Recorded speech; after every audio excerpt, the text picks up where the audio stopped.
Thank you for choosing Comania Express.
Morning.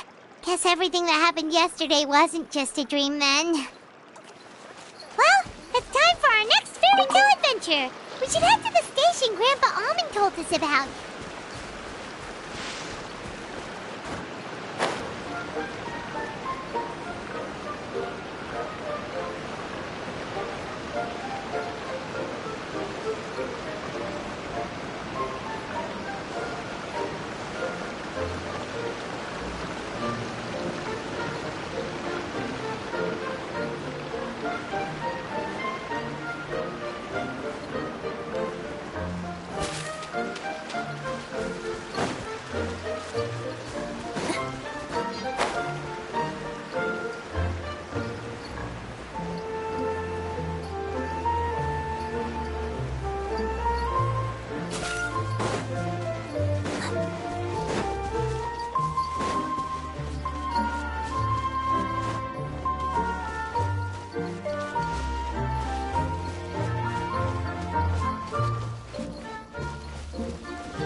Get up, said Jewel. Time to get to work, you lazy bones.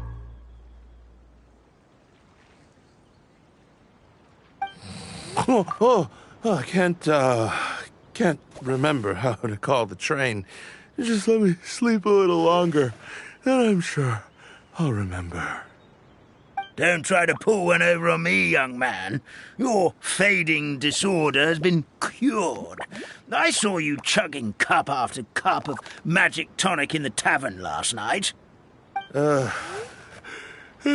must be mistaken, Grandpa Almond. That guy definitely wasn't me. Oh, you remember my name now, do you? Then it seems like you're all better. You had no idea who I was when you were fading. Now, enough of your nonsense. Get up. The fairy and her friends are going to be here any second. All right, I'm up. The Maritime Express should be here soon. That's more like it. Lie there any longer and you'll start gathering dust. Is everything okay? The hero, his pixie companion, and the forest fairy. Oh, I didn't know you were already here. Merciful macadamias. I'm sorry you had to see that. Oh, it's all right. Paimon knows the feeling. Who doesn't want to sleep in first thing in the morning? Does the Maritime Express run out of Constellation Metropole? Yes, each train needs a conductor to operate, and the conductors are always from the capital. The more difficult maneuvers are a little too complicated when you're made of paper.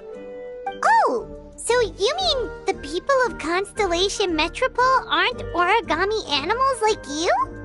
Well, the city welcomes visitors from all over the world, so you're bound to run into some forest dwellers there. But yes, generally speaking, the residents of Constellation Metropole look quite different from us. Ah, you'll see for yourself soon enough. Here comes the train.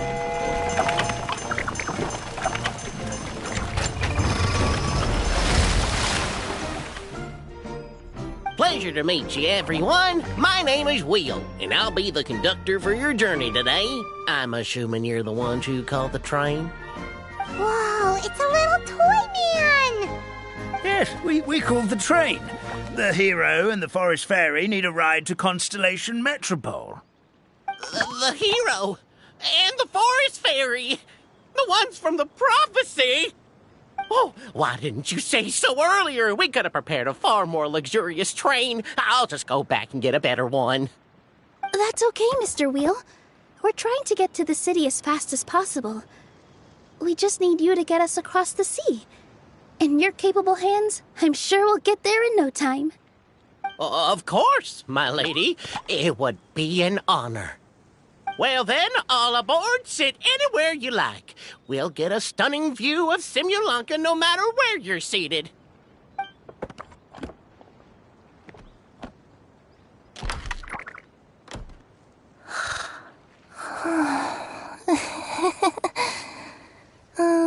Breakfast. Did one of you just say something? Wasn't me either. Breakfast. No, come back.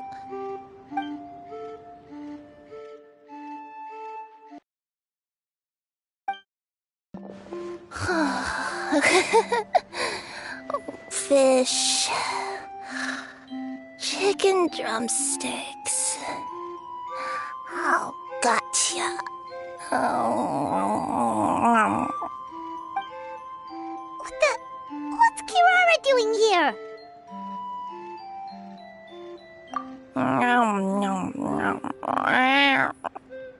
Is she a friend of yours? Oh, let Paimon introduce you. This is Kirara. She's... Oh, wait, actually, maybe we should wake her up first. So noisy. Is it morning already? Oh, morning. Huh? Traveler! Paimon! It's you? Which means... Oh, thank goodness. It was all a dream after all. Oh, gotta hand it to my imagination. It all felt super real. There were these toy people, but they were alive and they could talk. Ahem. Madam, sleeping overnight in the train car is prohibited.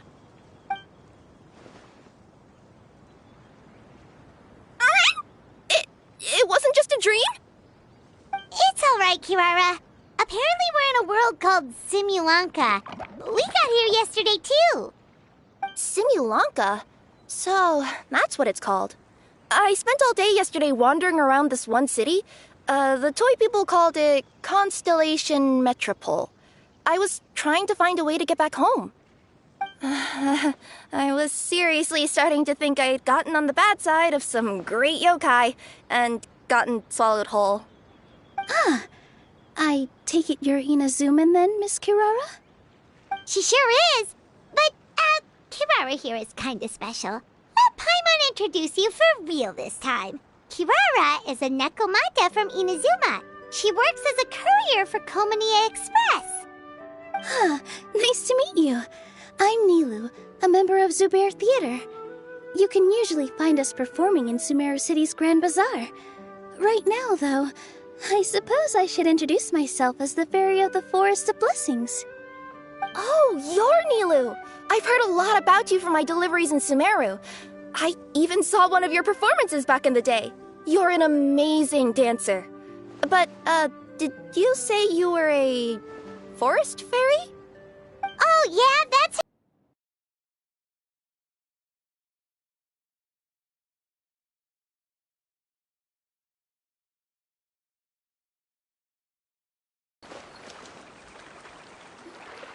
Get up, said Jewel. Don't try to pull one over on me, young man. You must be mistaken, Grandpa Almond. That guy... Oh, you remember my name now, do you? All right. Is everything okay? The hero? Oh, it's all... Does the Maritime Yes. Oh! Well, the city welcomes visitors from all over the world, so you're bound... Ah, you'll see for yourself soon enough. Here comes the train.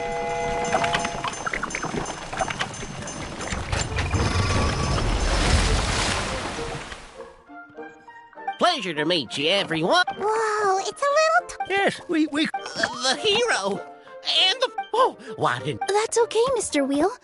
We're trying to get... Of course, my lady. It would be an... Well then, all aboard. Sit anywhere you like. We'll get...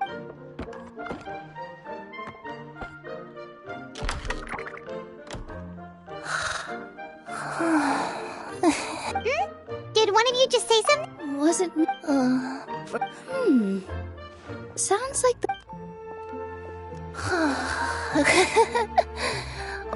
Fish. What's Kirara doing here? Is she a... Oh, let Paimon introduce you. This is Kirara. She's... So noisy. Is it morning already? Morning. Huh? Traveler! Paimon! It's you? Which means... Ahem. Madam, sleeping overnight in the train car.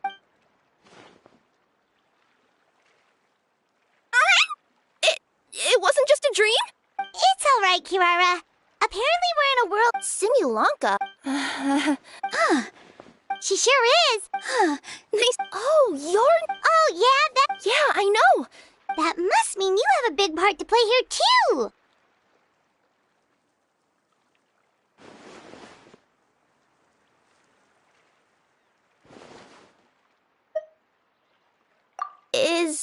Is that a thing?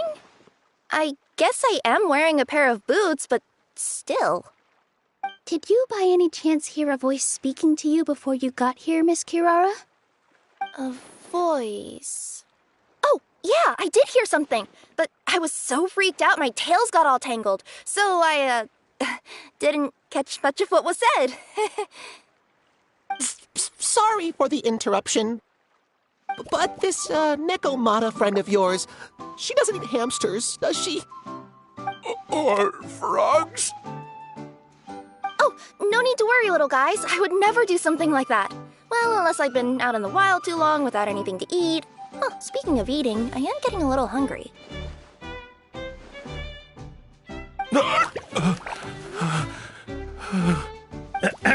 Where are your manners, everyone? This young lady is a trusted friend of our esteemed hero. Now, I know a fear of felines is etched into us with ink, but I'm certain Miss Nekomata in boots here means us no harm. It sure looks like you're keeping your distance, though, Grandpa Almond. You will have nothing to fear, I promise.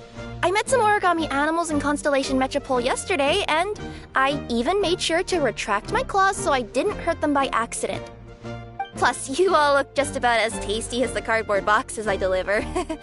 Not that I'd try to eat you even if you did look tasty. Promise. Please excuse us, Mom. It's just an unconscious reaction. Ahem. Dear passengers, it's almost time for us to depart. Oh, yeah, that. Whoops. This turned into a pretty long conversation, didn't it? All right, let's get on the train. You coming with us, Kirara? Mm-hmm. I'll ride with you to the next stop. There's a place near the Metropole that caught my eye yesterday, so I want to go explore it today. Then all that remains for me to say is, on behalf of the Forest of Blessings, thank you once again for all you've done for us. May the Goddess of Fate be with you and bless your journey, Madam Fairy, Miss Necomata in boots, and our brave heroes. Please do visit us in the Forest of Blessings again, once peace has returned to this land. We will. We'll definitely meet again. Take care, Grandpa Almond.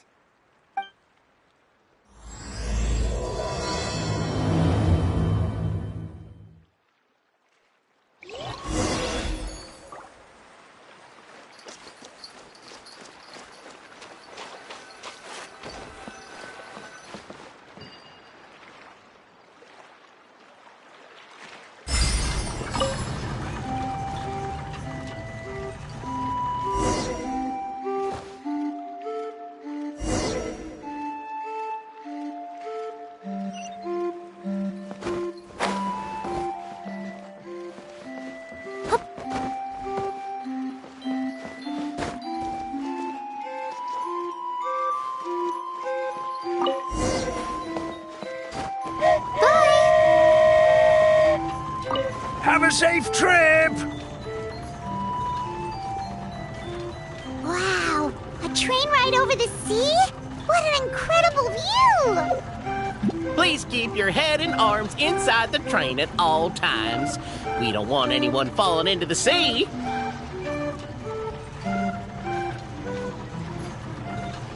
There's a train coming the other way too! Hey! It looked so pretty from the train. I just hope they, won't be too scared of me. We'll be arriving at our destination shortly. Please prepare to disembark.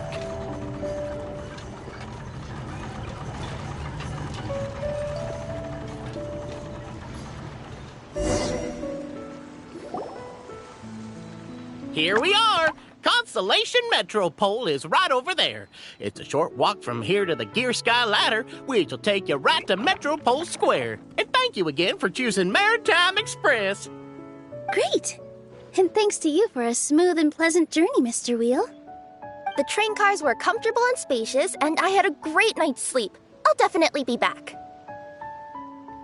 As you wish, ma'am.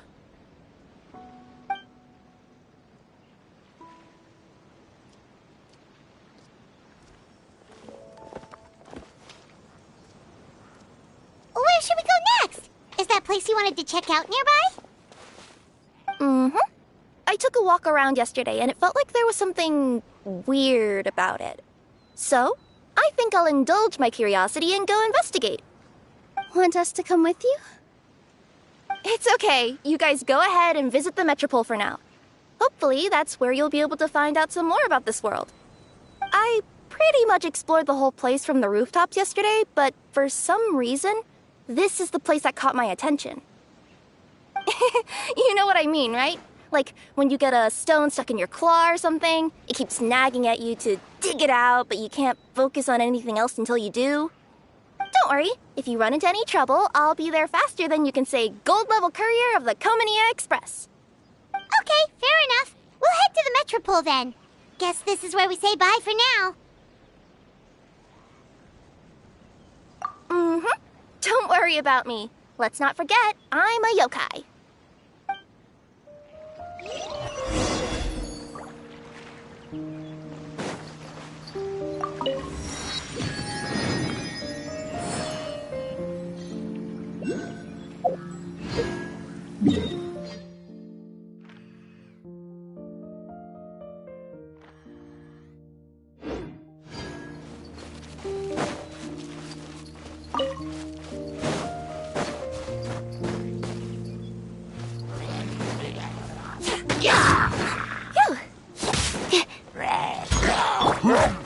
Overruled.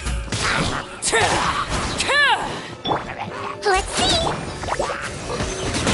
Animal test 6308.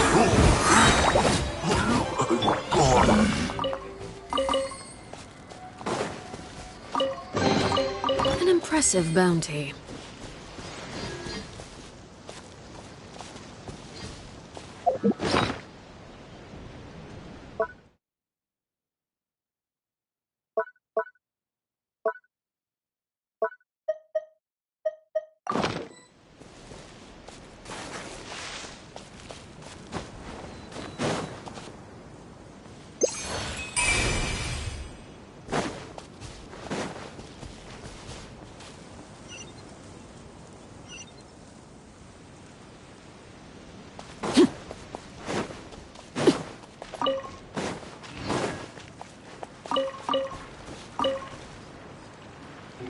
Hey, are you guys already finished with everything in the Metropole?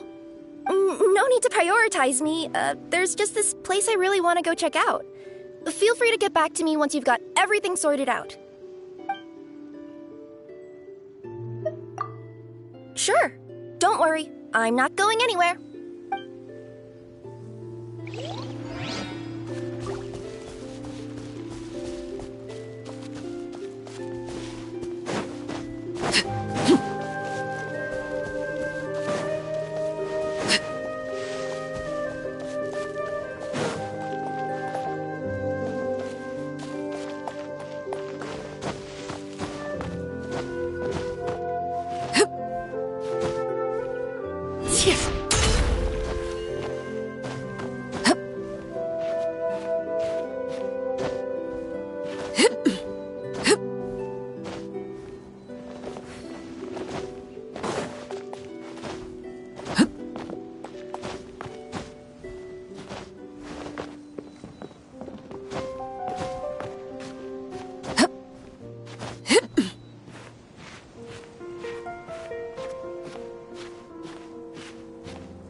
impressive bounty.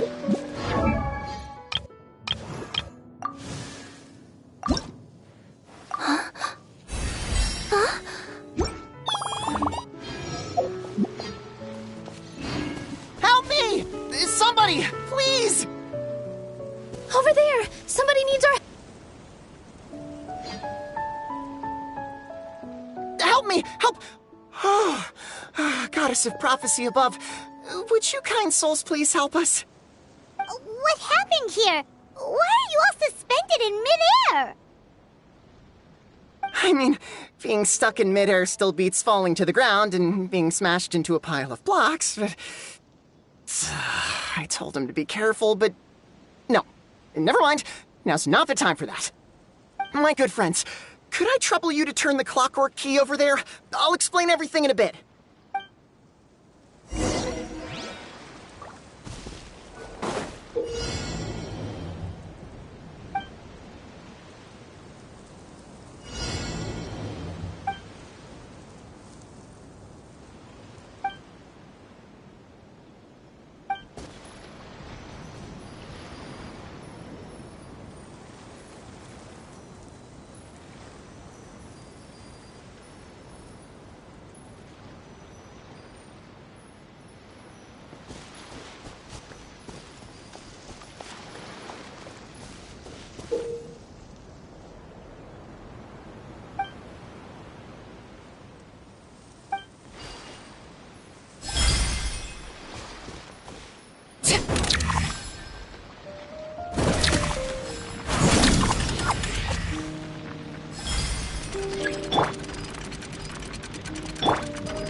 Thank you. Oh, thank you. What happened there? It almost seemed like we turned back time. I take it this is your first time witnessing the power of the Goddess of Prophecy, then? If so, I can see why you might think that. Basically, this is a gift bestowed upon Constellation Metropole by the Goddess of Prophecy, who rules over the natural course of all things. It helps those who have deviated from their proper path to get back on track. Proper path? Do you mean everything that happens in the Metropole has been planned out since the very beginning? Why are you saying that as if it's a bad thing? You're not explaining it clearly. Here, allow me. Of course, all the residents of the Metropole have the freedom to live their own lives. For instance, whether I use olive oil or sesame oil in my morning skincare routine is entirely my choice. Now, the goddess's magic will activate in the world around us. So, in other words, it's kind of protection magic? To keep people alive?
Our next step is to get to the top of the metropole and ask the Goddess of Prophecy for guidance. If there is a king in that castle, I sure hope he won't get mad at us for trespassing.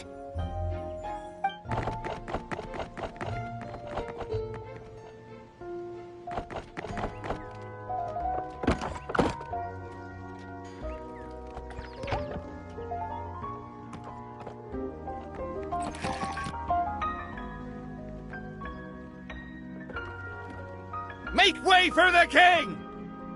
Oh, darn, we jinxed it. Oh, no. Did he overhear us talking about us sneaking into his castle? Paimon hopes he's not mad. Silence! The one who shall soon stand before you is the ruler of Constellation Metropole, the one who descended after a meteor shower, and the protector of order and all the stars in the sky.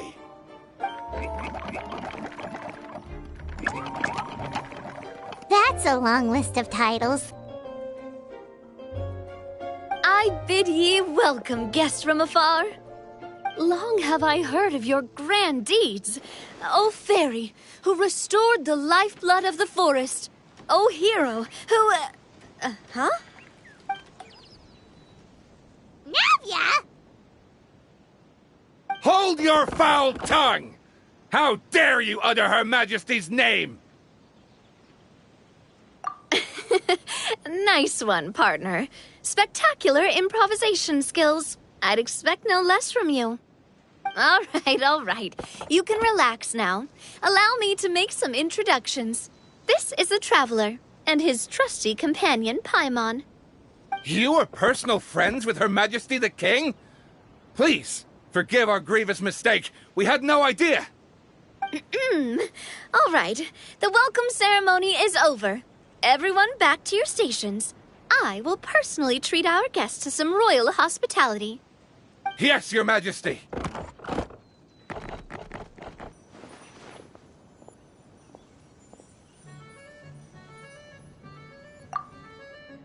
Oh, come on. I've already sent them off. So, anyway, how did you guys get here? We were gonna ask you the same thing! Also, how are you already king of this nation? And where did you get a crown? Oh, wait, don't say it! You just woke up like this, right? Sounds like you've answered your own question. But before I woke up, I heard a voice say to me, "You are the king of Constellation Metropole. Now go forth and save your city." A similar thing happened to me. Oh, yeah, sorry. You must be the fairy of the Forest of Blessings, right? Mm-hmm. This is Nilu, a friend that we made during our time in Sumeru. Nice to meet you, Miss Nilu. I'm Navia, the president of Spina di Rosula. If you ever get the chance to go to Fontaine, make sure you come and visit me. I'm based in Poisson. Seems like you're taking this all in stride. Aren't you nervous about getting stuck here and never being able to get back home? Why would I be worried about that? We've faced much bigger problems than this before, and we always pull through. This should be a piece of cake. Besides, life's always full of surprises. You gotta learn to just enjoy it. That sounds like a great outlook on life. You have a very optimistic spirit. Thanks, I'll take that. Honestly, though, it also puts me at ease to find out that you guys are the fairy and heroes that I've been hearing about in this prophecy. We're kind of veterans at dealing with prophecies by now, aren't we? About that, has anything bad happened in the Metropole? We heard about an evil dragon. Did it make a mess here too? It sure did. Apparently, for whatever reason, he went for the stars above the city recently. Literally just flew up and started snatching them out of the sky. Luckily, the guards responded quickly and stopped the dragon from taking them back to his lair. Unfortunately, though, he dropped them before he flew off. Now they're scattered all around the metropole. I've been out trying to retrieve them, but I only managed to get one of them before you showed up. Oh, I didn't ask yet. What brings you to the metropole anyway? Oh, Paimon can explain.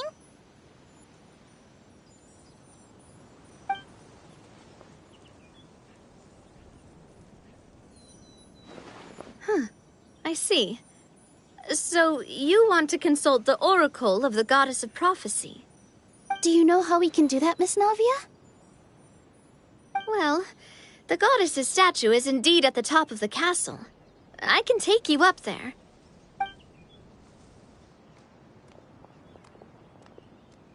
However, I've heard from the citizens here that the goddess hasn't given out any new revelations in a very long time. Really? But Grandpa Almond told us that he received his prophecy from the goddess. Oh, that's probably because the prophecy about the hero of Simulanka has been around for a very long time. But recently, people realized that the goddess didn't reveal anything about what's supposed to happen after peace has been restored. Okay. Still, can't hurt to try your luck. And maybe you can help me get rid of the invaders while we're at it. Invaders? So the dragon's not your only problem? Right. The forest isn't the only place where strange things have been happening to the residents. Have you come across the gift from the goddess of prophecy yet? You mean the protection magic that stops them from coming to harm? We saw it in action. Yep, that's the one. Over the past little while, this magic has been triggering far more frequently. We don't know if it's simply because the metropole has grown a lot more dangerous, or if there's a deeper reason behind it. Some residents find themselves getting stuck in a place and unable to move. Others start repeating the same thing over and over again, like they're trapped in some kind of loop. If we were to use clockwork toys as an analogy, could it be that the tracks have eroded or the gears have slid out of place? That's exactly right, Nilu. That's basically what's happening. Anyway, some of the monsters outside the city saw this as an opportunity to launch an invasion. But we didn't see a single monster on our way here. That's because I already took care of most of them over the past couple of days. Of the remaining few, we trapped some of them inside the castle and chased the rest back out of the city. Okay, so to summarize, not only has the magic here gotten all messed up, but the dragons also knocked some of the stars out of the sky, plus there's a bunch of monsters in the city. Sounds like there's a lot more to fix here than in the Forest of Blessings. Well, defeating the dragon and the monsters should be straightforward enough. But how do we fix the magic? Supposedly, the goddess has had it all planned out for ages. One of her oldest prophecies says this: "Go and push the gear that connects up to the starry sky. When that time comes, I shall dance and return the tracks beneath my people's feet back to the stars in the sky." Huh? But weren't the tracks the gift that she gave to her people in the first place? Does that mean she plans to take the gift back? That's what the prophecy seems to be saying, yes. So, as a result, some people are against turning the gear, despite what the prophecy says, since they fear a future where they no longer enjoy the goddess's protection. But letting this drag on isn't the answer either, is it? No, and I think they know that. But they're just too afraid to take that final, terrifying step. They're still hoping there might be an alternative solution. Now, we could ignore their objections and go turn the gear ourselves, but... Exactly. You know me well. And that's why you're my partner. I want to get as many people on my side as possible. At the end of the day, this is their city, and they should have the right to decide its future. I'm as a king, but there are a few similarities between the two roles. Traveler, Paimon, Miss Nilu, would you be willing to lend me your support? With your help, I'm confident we'll be able to find the most frictionless way to resolve the problems plaguing this city.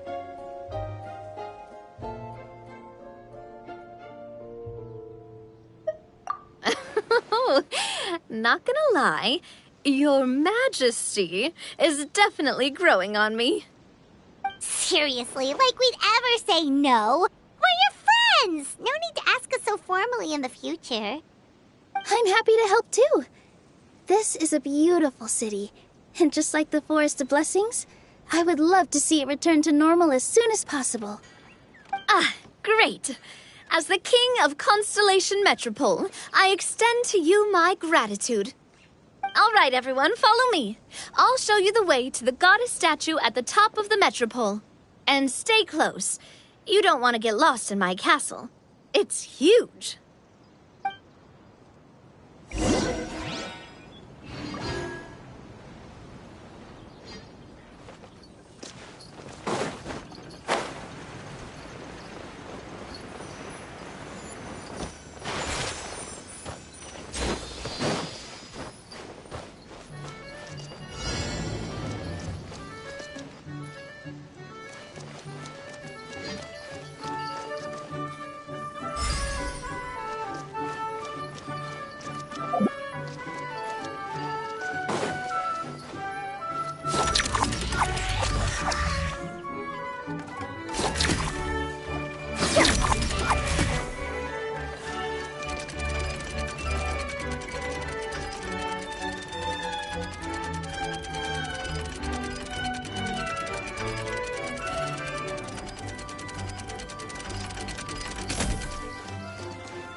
Did someone drop their package?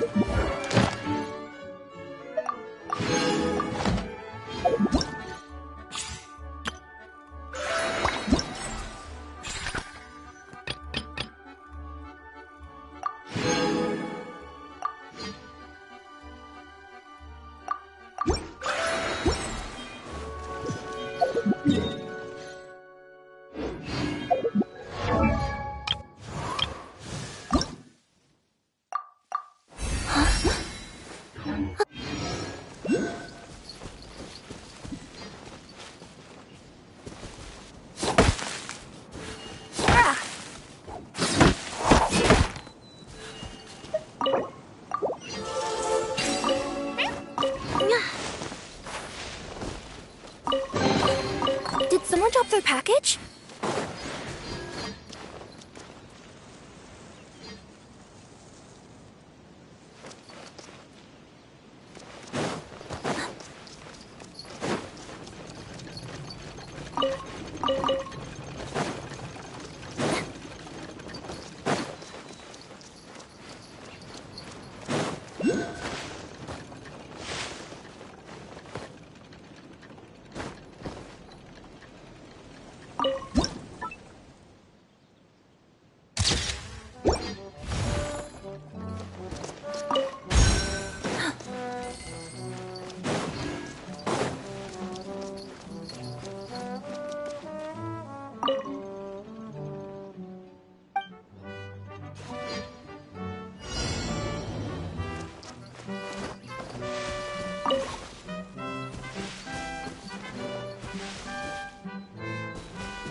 Ooh, maybe I could curl up inside this box.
Did someone drop their package?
Did someone drop their package?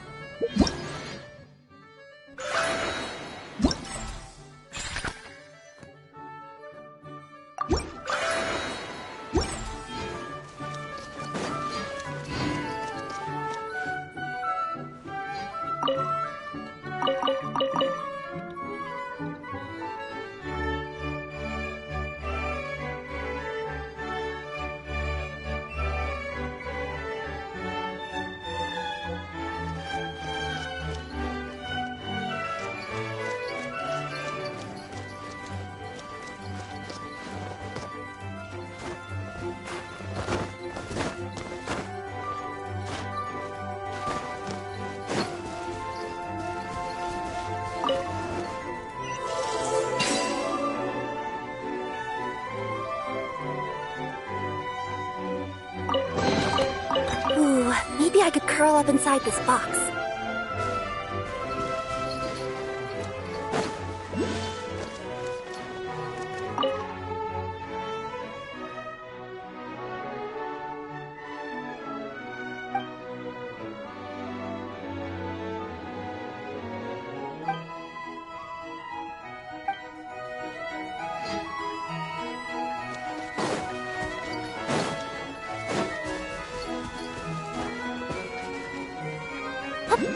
Yep.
someone drop their package?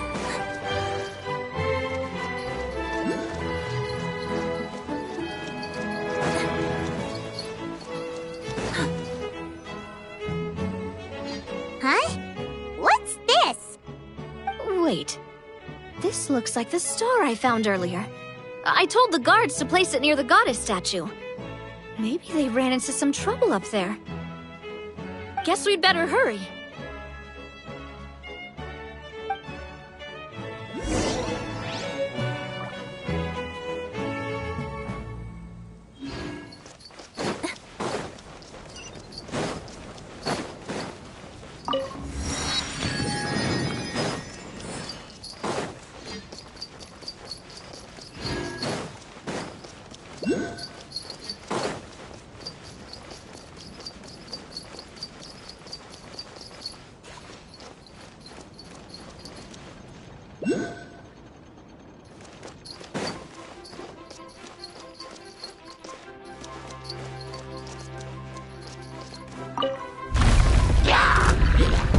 Absorption test.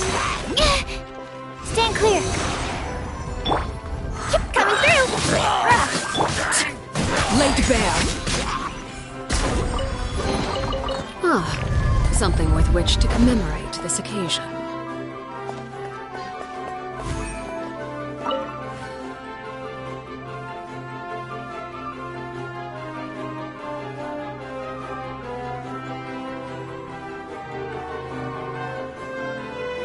Something you wish to report? Go on. You have my undivided attention.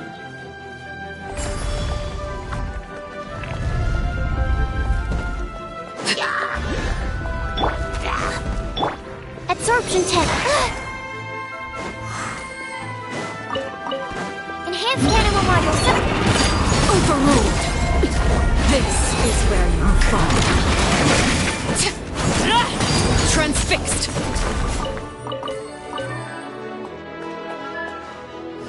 Whoa! Why is the star on top of a mechanism?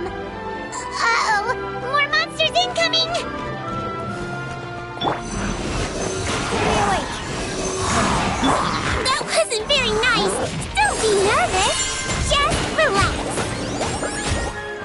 Hold still. Not here, please. Overruled!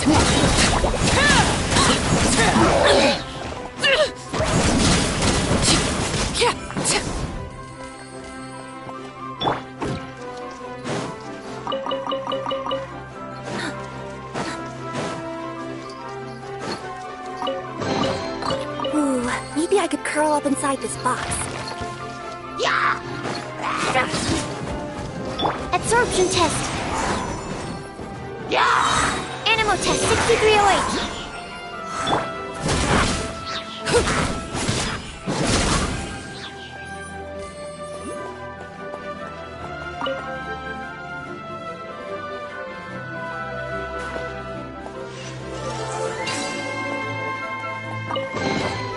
An impressive bounty.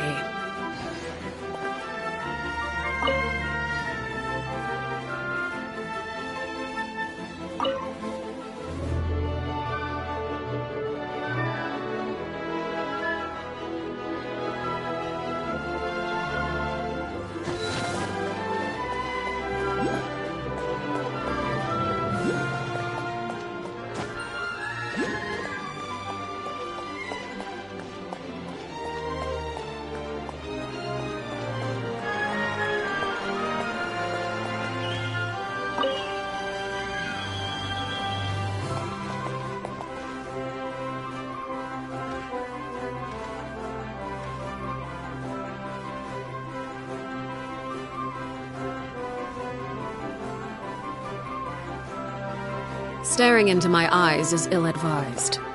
I can't promise you'll like what you see.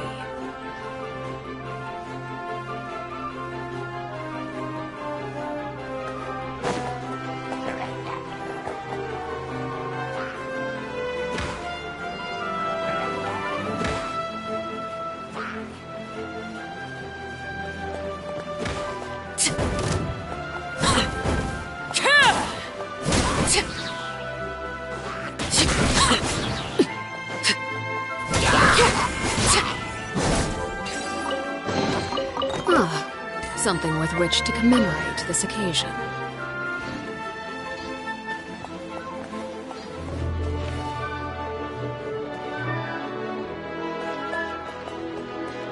Feels like they really didn't want to give that to us.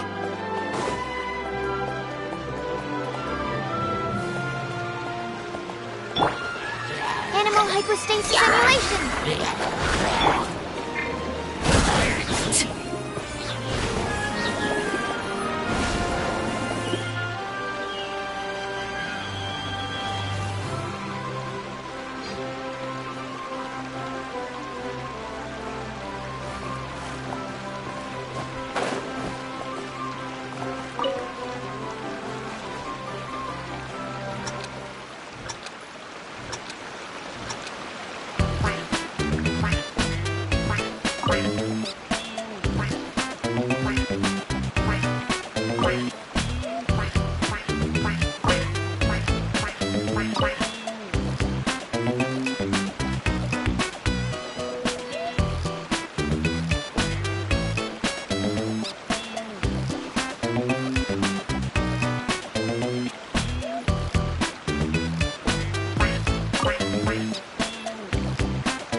Absorption test!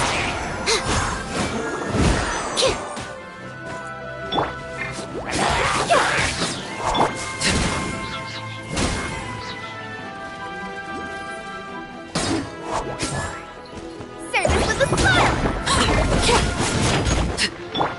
Calm down! Animal test 6308. Stand clear. Absorption test.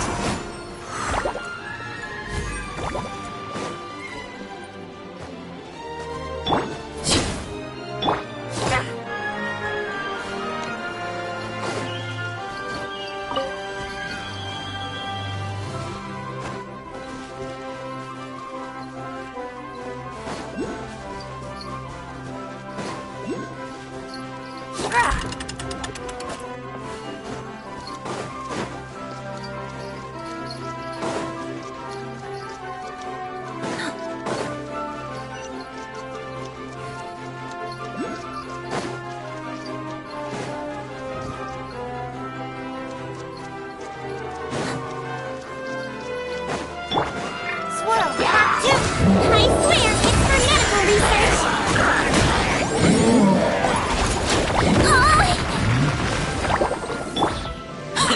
Overruled. This is where you fall. Laid bare. Stand clear. Absorption test.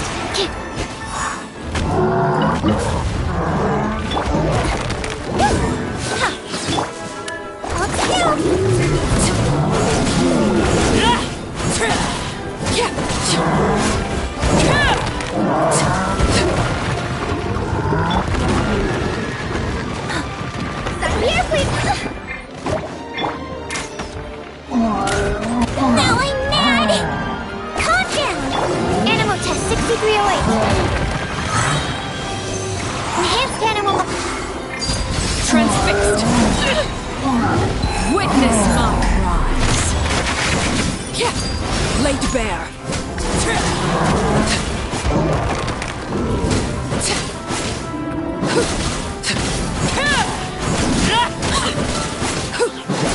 He might feel a little prick.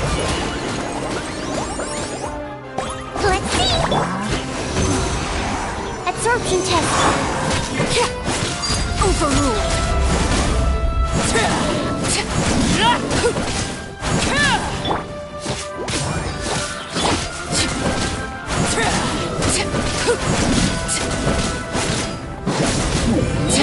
Everlasting as the moon. Transfixed. Coming through.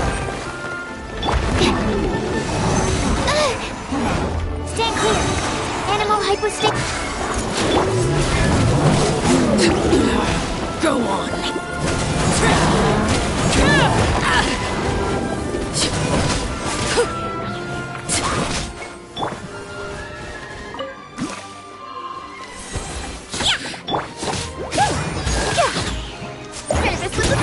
Absorption test.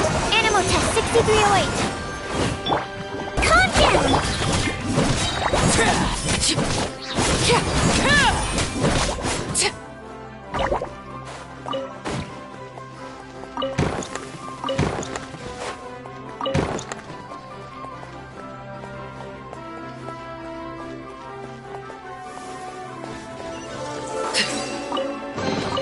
Ah, something with which to commemorate this occasion.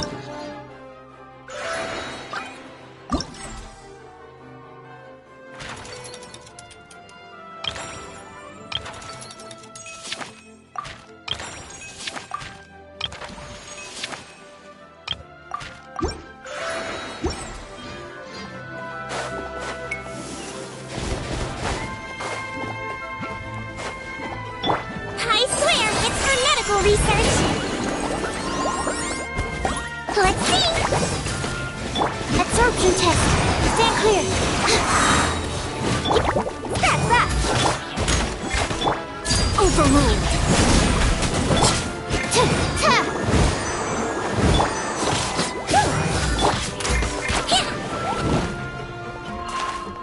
Calm down. Absorption test.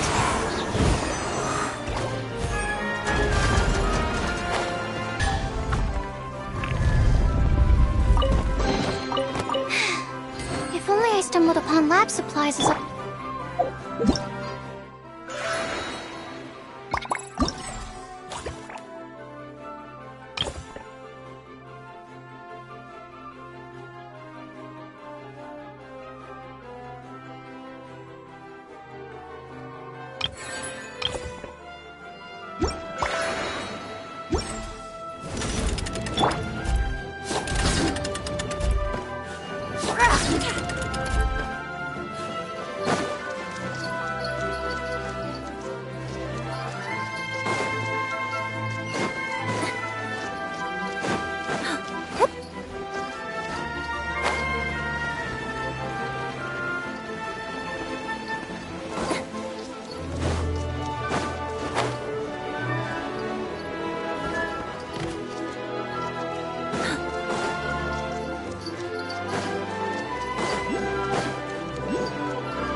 Another one in the bag! That sure was rough. happened here before.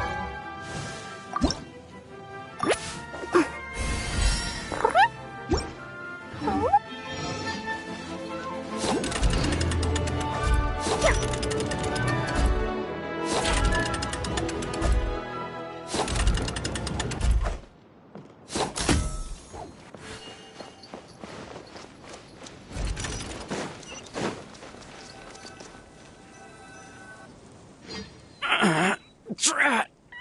I can't move! What happened? Your Majesty! This conservative radical, he attacked us! He threw the star from the Astral Garden and even stole the magic thread linking the Oracle Pillars! But just as we were about to arrest him, the goddess's magic activated, and now we can't move! No! Nobody touched the celestial gear! What's an oracle pillar? You need to use it to pray to the goddess. I'll explain later. First, let's help these guys.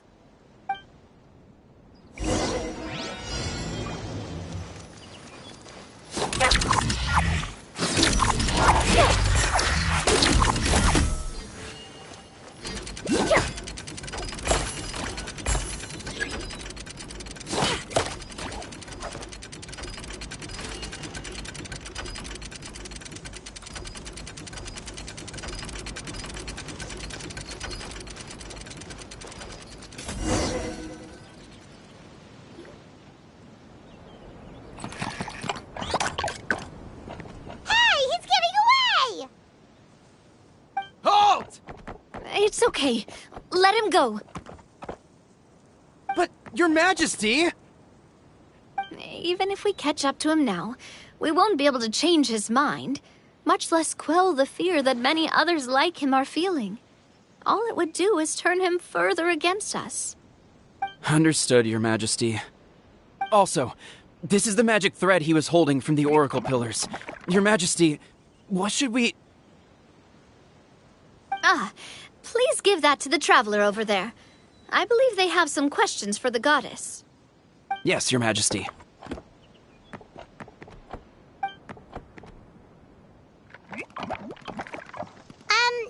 So, what do we do with this exactly? See those oracle pillars over there? Just use the magic thread to connect them together in a specific pattern, and the goddess of prophecy will answer your prayers. Oh! Sounds easy enough. Let's give it a try.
To which course of fate do you seek answers, my child of Simulanka?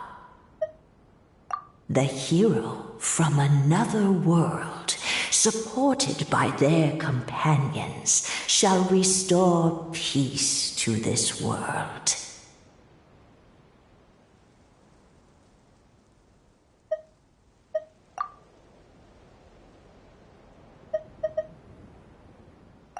Go and push the gear that connects up to the starry sky. When that time comes, I shall dance and return the tracks beneath my people's feet back to the stars in the sky.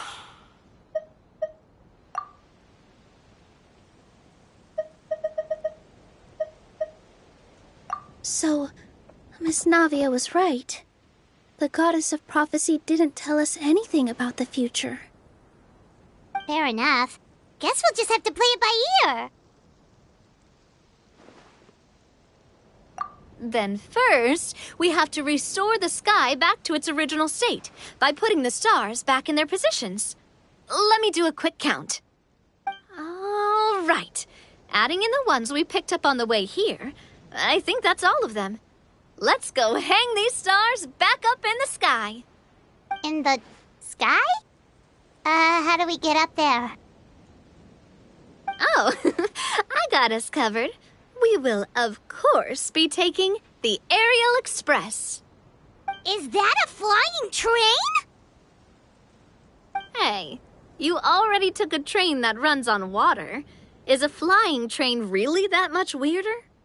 Well, at least the Maritime Express still runs on a track. Oh, come on, don't worry about it. This train has been blessed by the goddess of prophecy.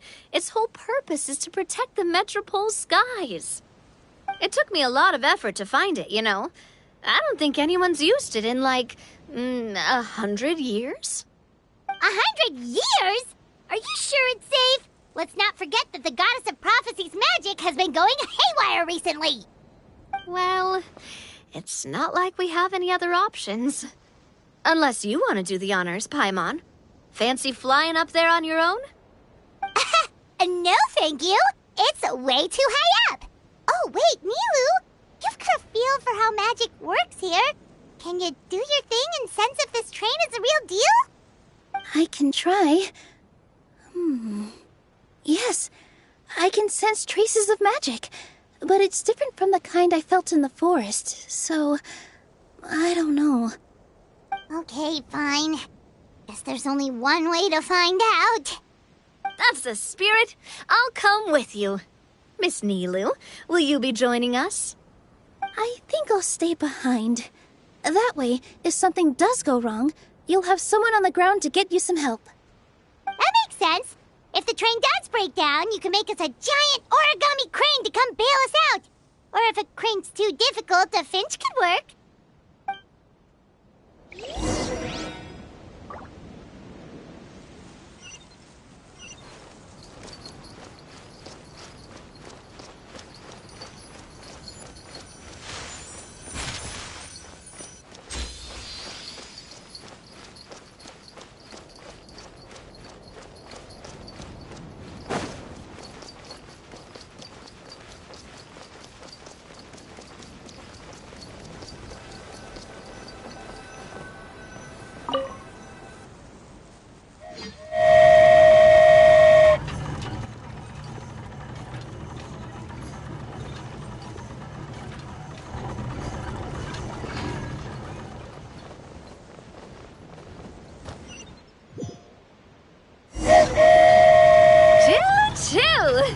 Aerial Express moving out. Whoa, it really is flying! What an amazing feeling. I've never been on a flying train before. Neither have we.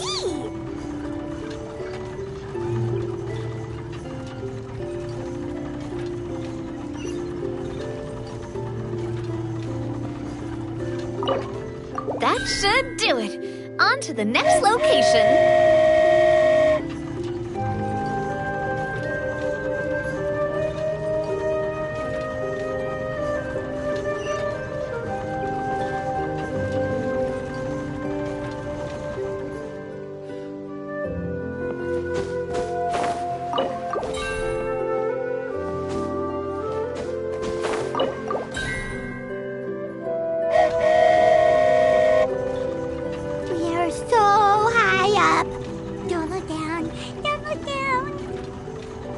Aw, hang in there, Paimon. The hard part's nearly over. After that, it's downhill all the way. Don't say downhill all the way! That is the last thing Paimon wants to hear!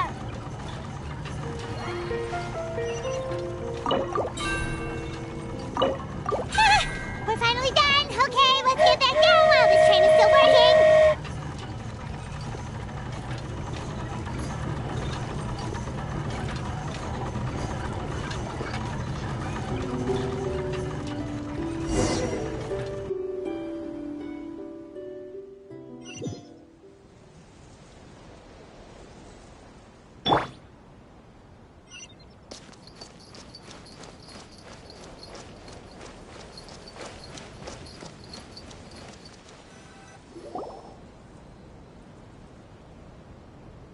Great job!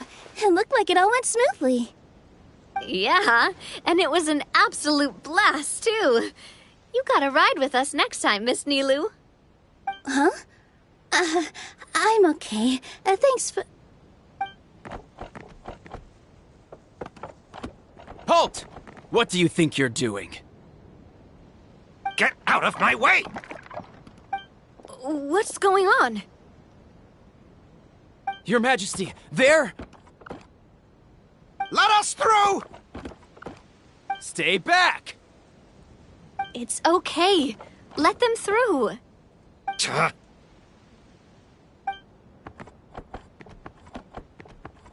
Your Majesty, could we please ask you not to turn the gear that connects up to the sky?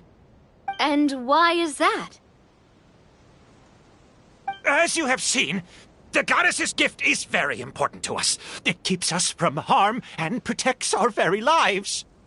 Some of us, we just aren't ready to lose that protection. I see. I understand. Huh? Your Majesty, do you mean... I won't turn that gear. Not until you're ready. What? I've said before that the Metropole belongs to the people, and they should have the right to decide its future. But let me ask you this. How do you plan to solve the issues we are currently facing? Well, we'll start by rescuing the people that have gotten stuck. And then we'll find a way to figure out the true cause of this crisis. And have you made any headway on that? The true cause, I mean. Unfortunately not. Hey, you little... I'm sorry, my friend, but it's the truth. You have friends and family that have been affected, don't you? That have gotten stuck? Duh. I understand your concerns. But if we let this drag on for much longer, the situation may well get worse. More and more people will be frozen by the goddess's magic. Yes, but if we turn that gear now, all the tracks in this city will disappear. I know this is a hard decision to make. But have you ever thought about why the goddess might have made things this way in the first place? Huh? Why do you think she might decide to take back her gift and stop revealing further prophecies about the future? Are you saying she has abandoned us? No. Quite the opposite, in fact. What do you mean?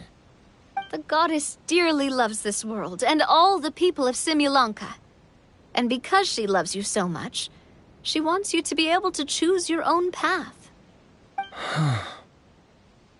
Every parent hopes their child will have a happy and carefree life. But if they're overprotective, then all they'll manage to do is keep their child trapped. If a mother bird lets her baby ride on her wings for too long, her child will never learn how to...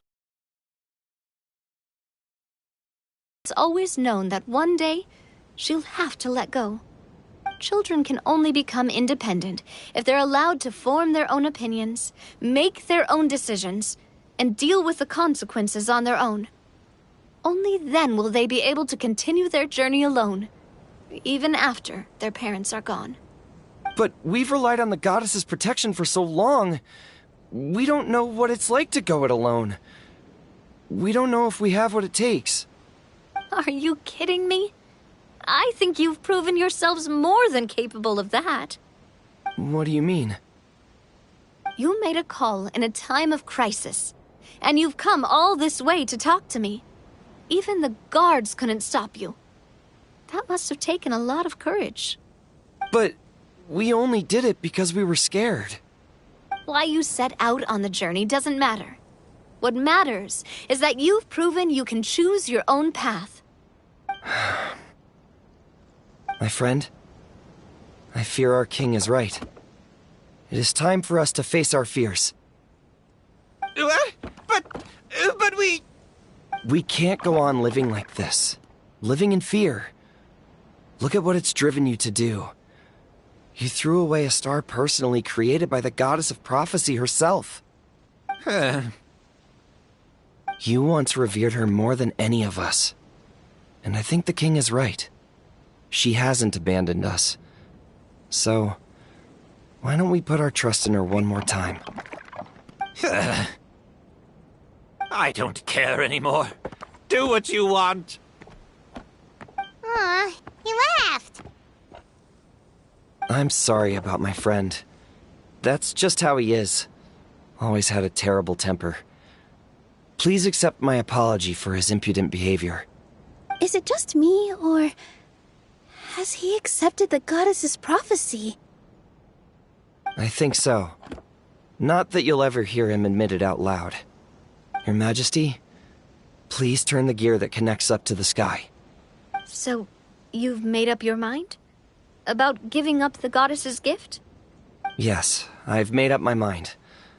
But maybe losing the gift isn't what this is about anymore. Because we've gained something too. You have given us courage. Well said. I am proud of your decision.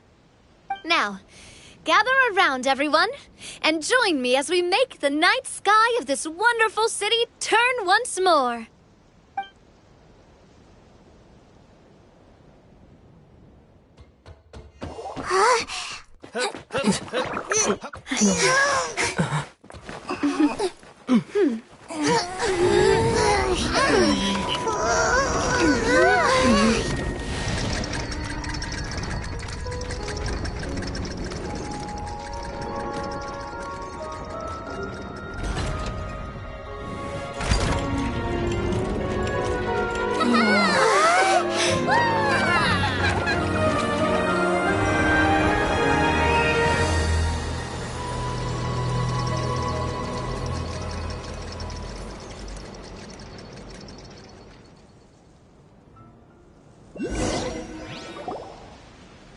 So the stars hanging in the sky, they're music notes!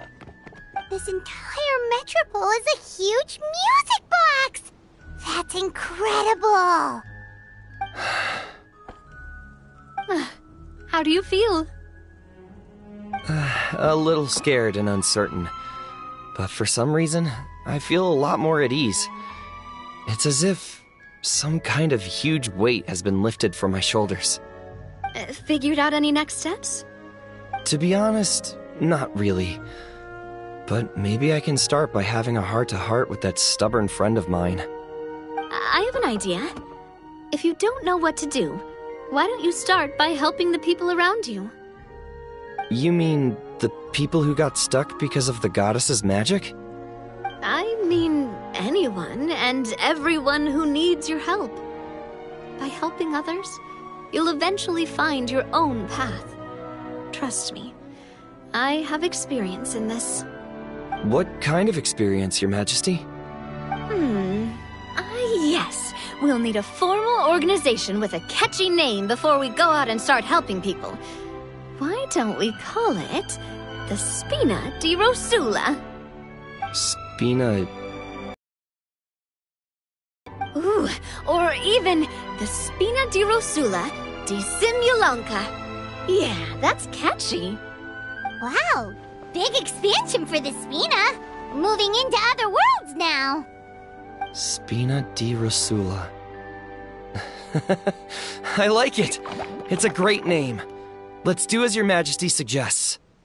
Well then, How about I appoint you as the head of the Spina in Simulanka?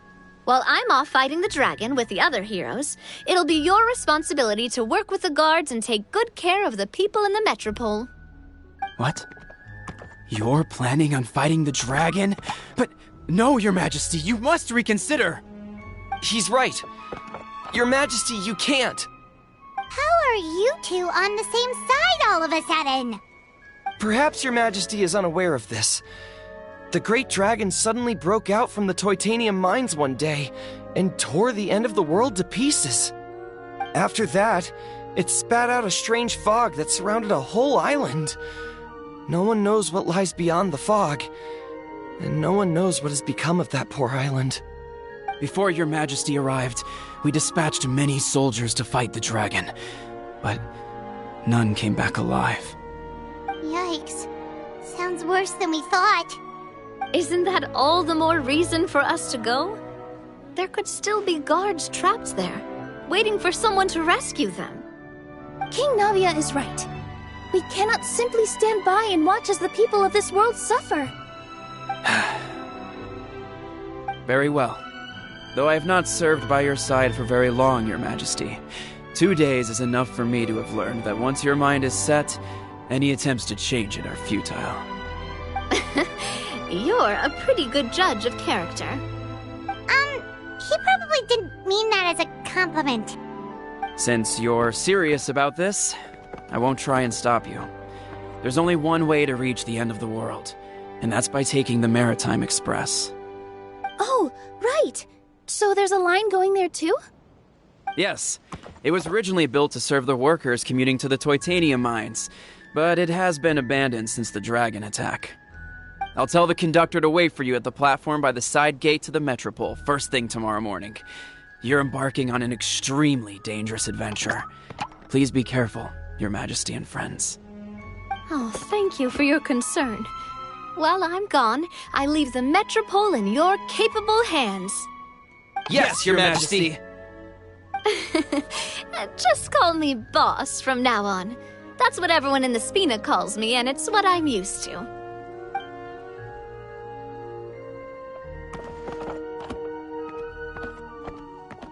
So, the plan for tomorrow is journey across the ocean, make it to the end of the world, and defeat the dragon. Whew, that's an adventure and a half. Do all storybook heroes have to work this hard? At least we'll get to see some amazing scenery along the way, right? Besides, we'll have each other. It'll be a shared experience that we'll never forget. Plus, we're pretty well equipped for a classic heroes versus dragon story. We got Miss Nilu as our magic caster, and I guess I'm the melee warrior who leads the charge? Paimon can definitely see that. Anyway, those are tomorrow's problems. Right now, all Paimon wants is to eat a proper meal, because worst case scenario, if Paimon ends up getting eaten by a dragon, she wants to do it on a full stomach. And something about the end of the world doesn't sound like a great place for food options. Well, the origami animals in the forest only drink magic tonic. What do the toy people here in Constellation Metropole eat? Vegetable oil and sawdust, I think. No!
A very nice treasure.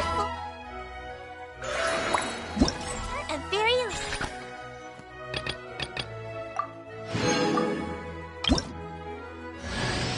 You better watch out. There's a cat burglar about.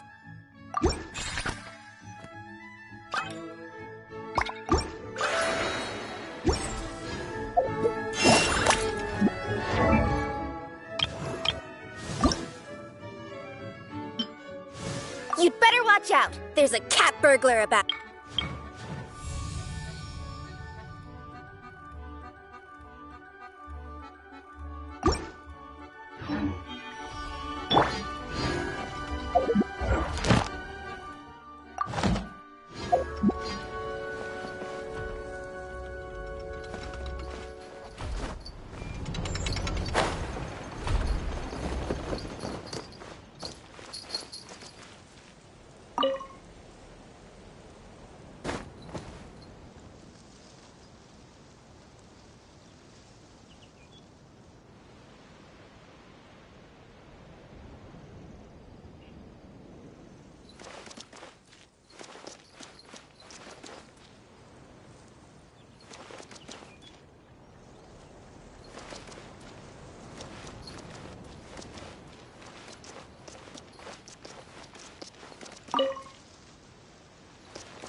Wow! I've never seen half the stuff in here before.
I could curl up inside this box.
Ooh, maybe I could curl up inside this box.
Coming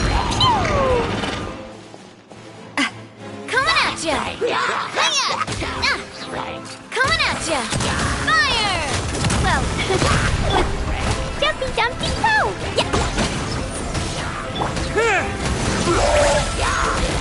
Lightning flash!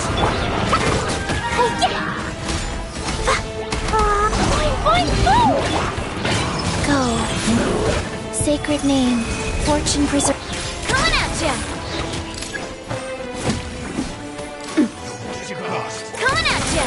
Fire! Well, blazing delight! Fury!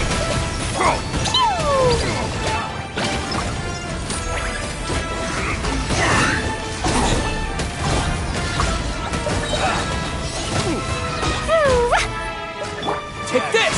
Thunderclap! orders given, orders received.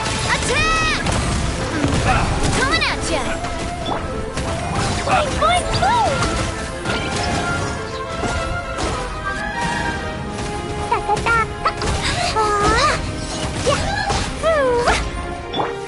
Lightning flash! Eyes. Coming at ya! Ha-ha! Attack! Coming at ya! Halloween thunder! Sparks and flash! Jumpy Dumpty Go!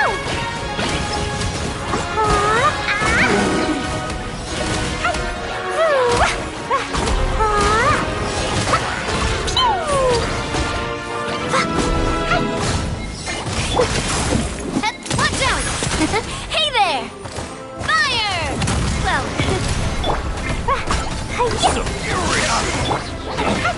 Come again.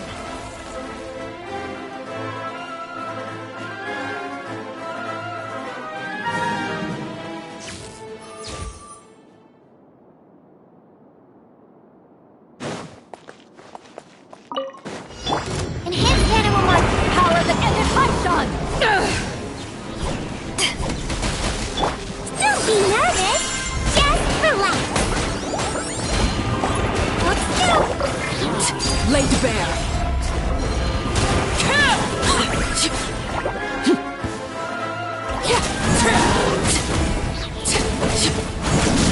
Witness my rise! Overruled!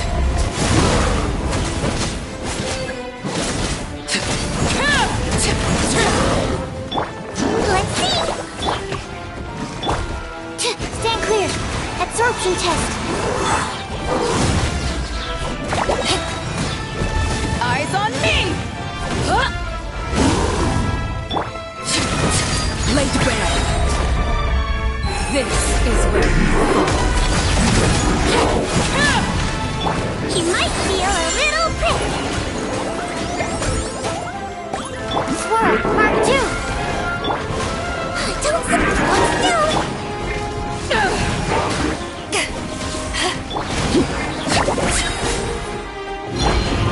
Power that ended Python!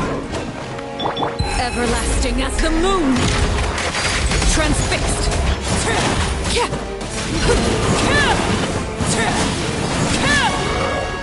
I swear it's for medical research!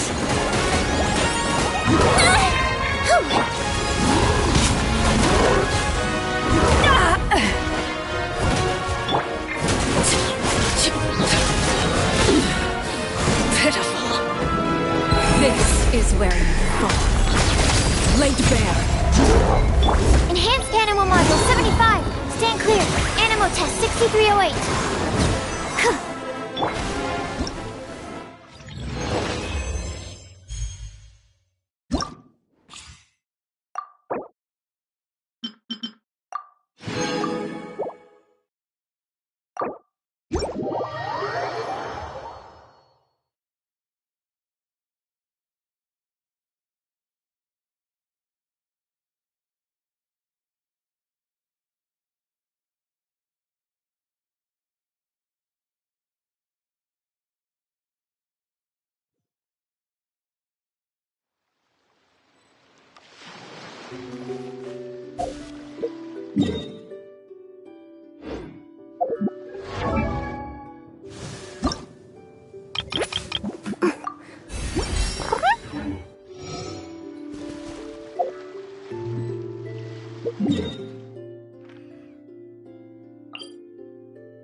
been here before.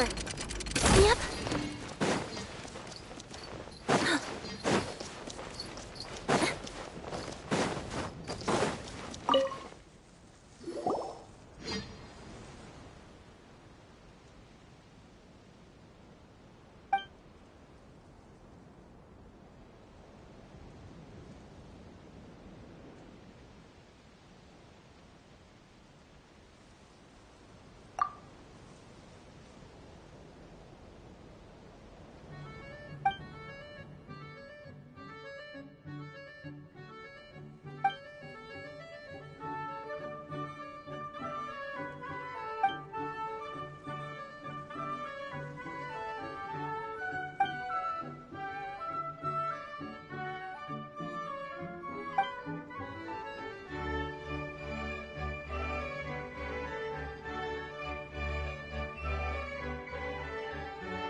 Here is wonderful.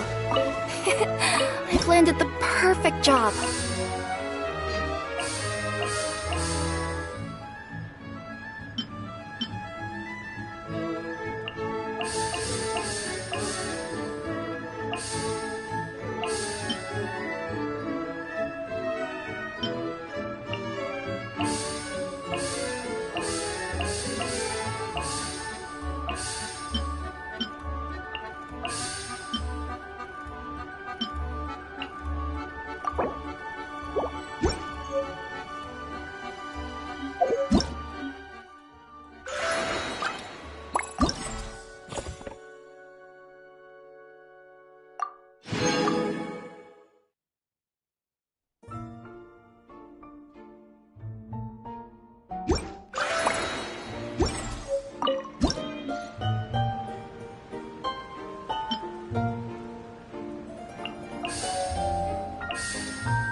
Ad Astra Abyssal. Thank you for completing today's commissions.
So, are you all set?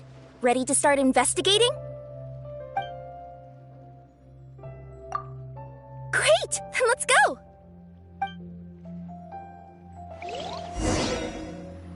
I've delivered packages all over, but I've never seen a mysterious fairy tale world like this before.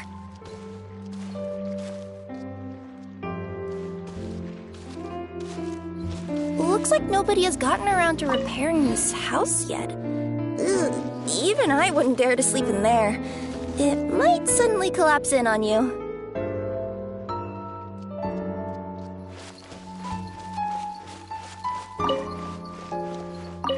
Nothing to see here either. Maybe we can find someone to ask? Aha! Over there! I bet we'll find some people there. Let's go take a look.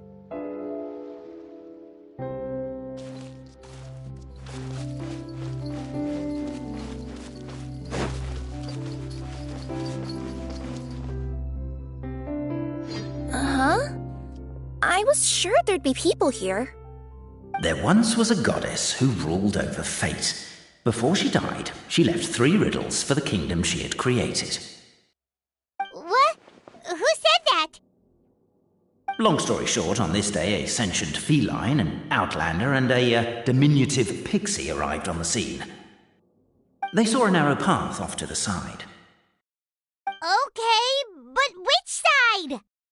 Yeah, if you gave ambiguous instructions like that to a Comania Express courier, they'd give you the parcel right back and tell you to write the delivery address more clearly. Despite how obvious the answer was, the perplexed pixie and the flummoxed feline struggled to work it out. Although, perhaps a small part of the blame could be attributed to my dull narration. All right, let's try this again. The path on the left-hand side seemed to give off an enticing fragrance, as if to say, this is the way to wealth and glory. Ooh, that sounds like the start of a good story. Then what? Then what?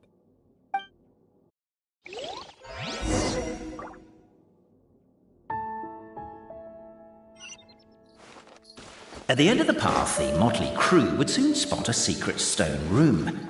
A prophecy had once foretold of a Marquis who shall one day venture inside, and thus it is named the future Marquis's abode to be. You like it? The future Marquis's abode to be? Got a nice ring to it, doesn't it? That... Are you sure you don't want to hear the rest? I'll keep this brief. Firstly, the place ahead of you is a secret room whose purpose, per the legends, is to await the arrival of a certain Marquis. For that reason, it's called the future Marquis's abode to be. Secondly, when you get inside, don't sit on the chair in the centre, or bad things will happen. There, that's all. Off you go.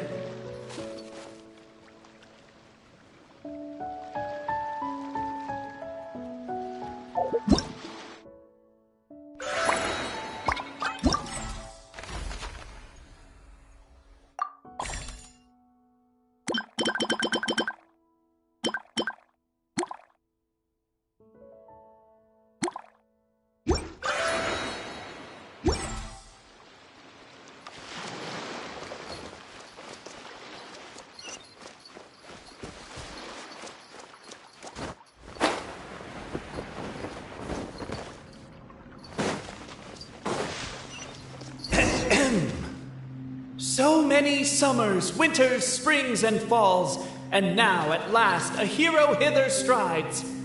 This realm knows not what lies beyond its walls. Its secrets mystify the world outside. Wait, new voices. Who are they?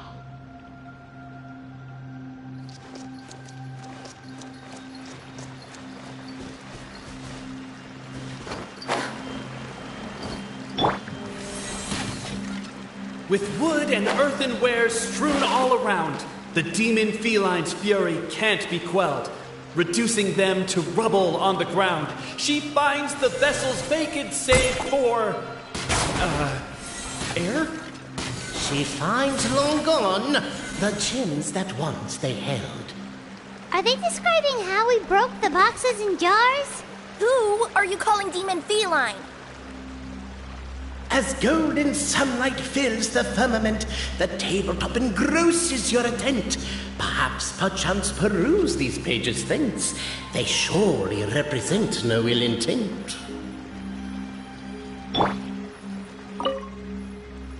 Why isn't he reading the files on the desk?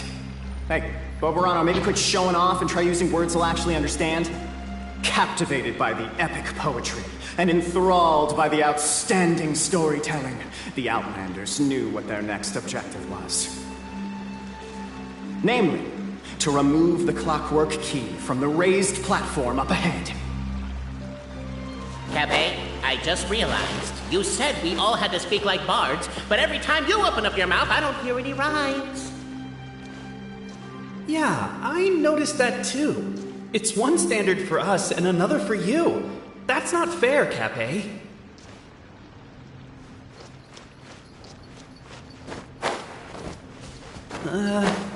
Perhaps the Outlanders are worried that something drastic will happen the moment they remove it. Maybe that's why they're investigating the area thoroughly first. Can't fault them for that. With wood and earthenware strewn all around, the demon feline's fury can't be quelled, reducing them to rubble on the ground. No, you don't. I wrote that line. Don't start plagiarizing me just because you can't take a bit of criticism. Look, let's not put form over content here. It's not about the rhymes. It's about making sure the Outlanders focus on the clockwork key on that platform. I told you already, stop calling me Demon Feline!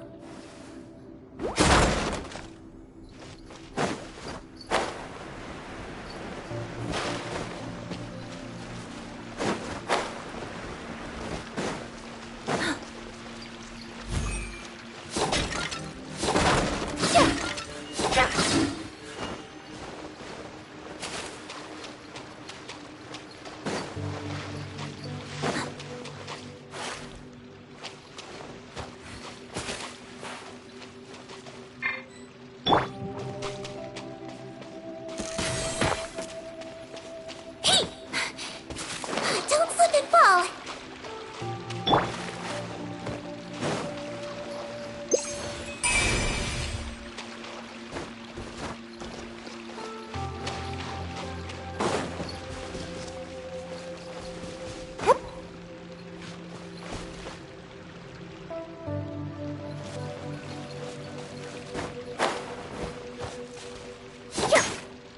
Strong as stone, firm as steel, the Outlander pulls, but it does not yield. This has happened many times before, but this time is different. A thought enters the Outlander's mind. Attack! Attack! First weaken the structure, then seize the treasure!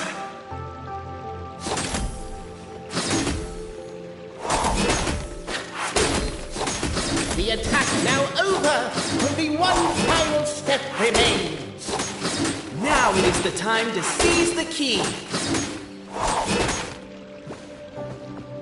Yes! Finally! Come on, move your butts! And your legs, assuming they're still in working order. It's showtime! No hard feelings about your lack of poetic contributions? Oh, let it go!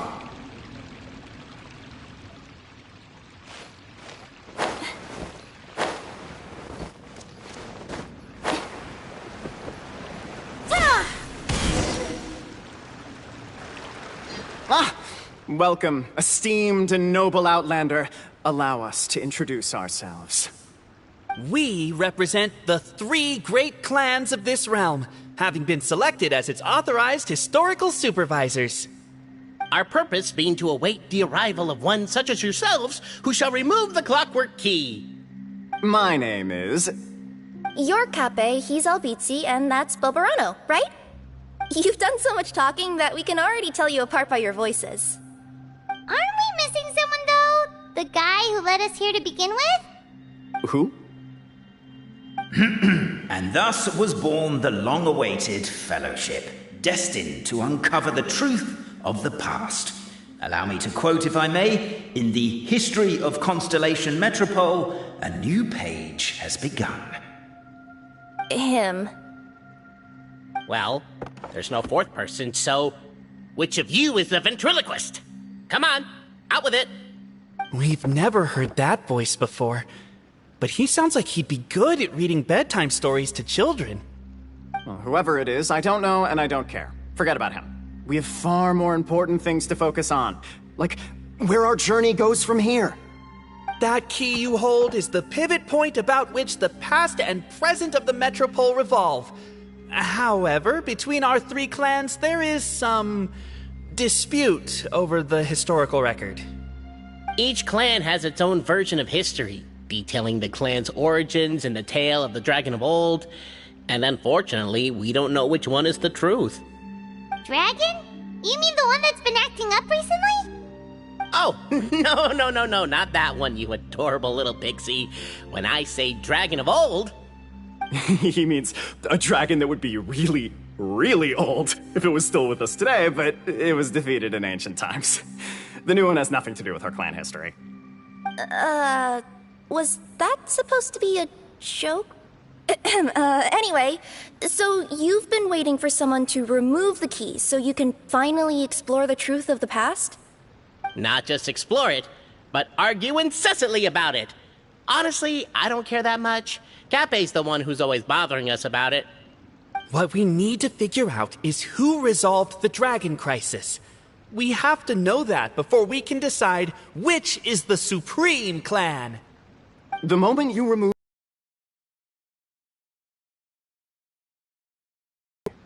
We humbly beseech you, noble outlander. Noble traveler Marquis, we ask you to help us. You and your talking Puss in Boots and the pale floating pixie. Puss in Boots? Are you serious? It's better than demon feline, but still. Embrace it, my friend, embrace it. Most cats don't wear boots or speak, do they? I'm not even a cat, I'm a Nekomata. Now that you know the word, I expect you to use it. Please allow me to lead you all to a sacred memorial site. It will be much easier to explain what needs to be done once we are there.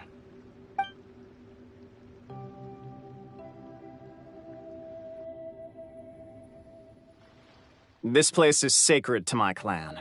It's where our brave forefathers once took up arms against the dragon of old.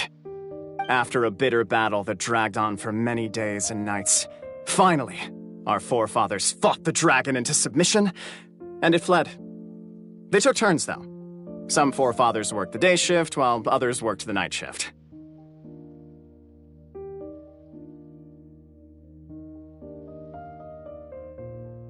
So they say. It's just a legend, though. Wait a second? Did I just hear you admit that your clan's history is just a legend? History, legend, who cares? My clan was definitely courageous, that's the point. That's the truth. And isn't the truth what we've all been arguing about non-stop for all these years? Capet's words gave the traveller food for thought. Could it be that the truth in a fictional world is equivalent to fiction in the real world? But that would have to wait. Apparently, Capet was not alone in his pilgrimage to this sacred site. Unwanted company had arrived. The traveller and the talking cat, Nekomata, decided to teach them some manners.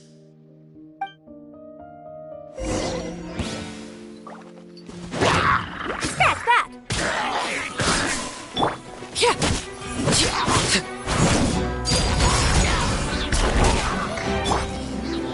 Stand clear.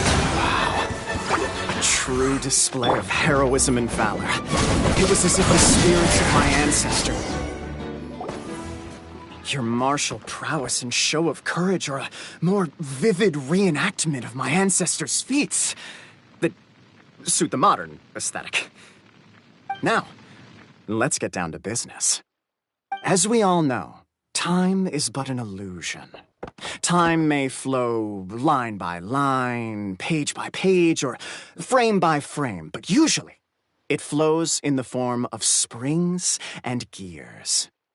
And that clockwork key you have in your hand can turn back time and make the past reappear. Well, actually, my view is that the illusion of time is more of a problem of consciousness. Gears power the body, while the body is the vessel of the conscious mind. But the mind cannot understand the dimension of time, so we experience instead an endless continuum of moments as the pinion of now turns along the rack of ages. I'm getting flashbacks to when I was delivering packages to the Sumeru Academia. A teacher once asked Albizzi what his greatest fear was, and he replied, dragons. Boberano was asked the same question. He replied, time, and repeated the argument we just heard. The teacher then turned to Capet and posed the same question. He replied, Boberano. The manuscript that tells the truth of the historical record, the blueprint to all of creation, the work of the great mage themselves. It can be found at the beginning of the gear rack, and on the very first page of the book. Paimon didn't follow all that, but basically, you're just saying that we need to put the key in and turn it all the way back? Exactly. It is said that in the beginning, the goddess of creation took the goddess of fate's manuscript as a blueprint, placed it under the goddess of prophecy's starry realm, and generated the world from a few magic arrays. So in a few moments, when the great clockwork key turns the local time here back to the very beginning, we will restore the magic arrays back to their original configurations. Hold on, isn't stealing part of the blueprint of creation a little dangerous? Also, how are we supposed to know the original configurations of the magic arrays?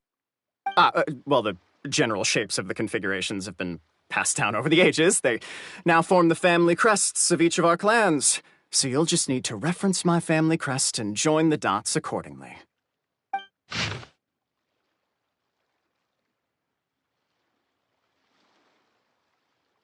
To address your other concern, when the house has already been built, do you really think that taking away the construction crew and blueprint will cause it to collapse?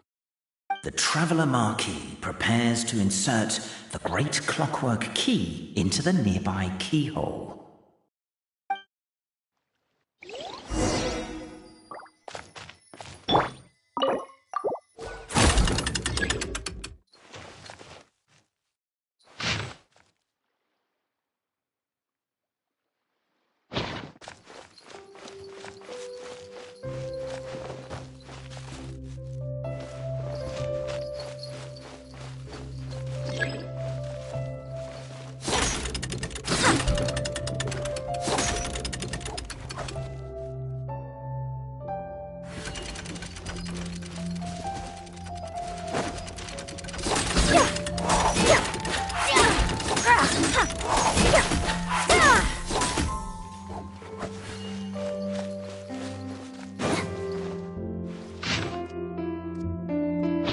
I guess we should start here?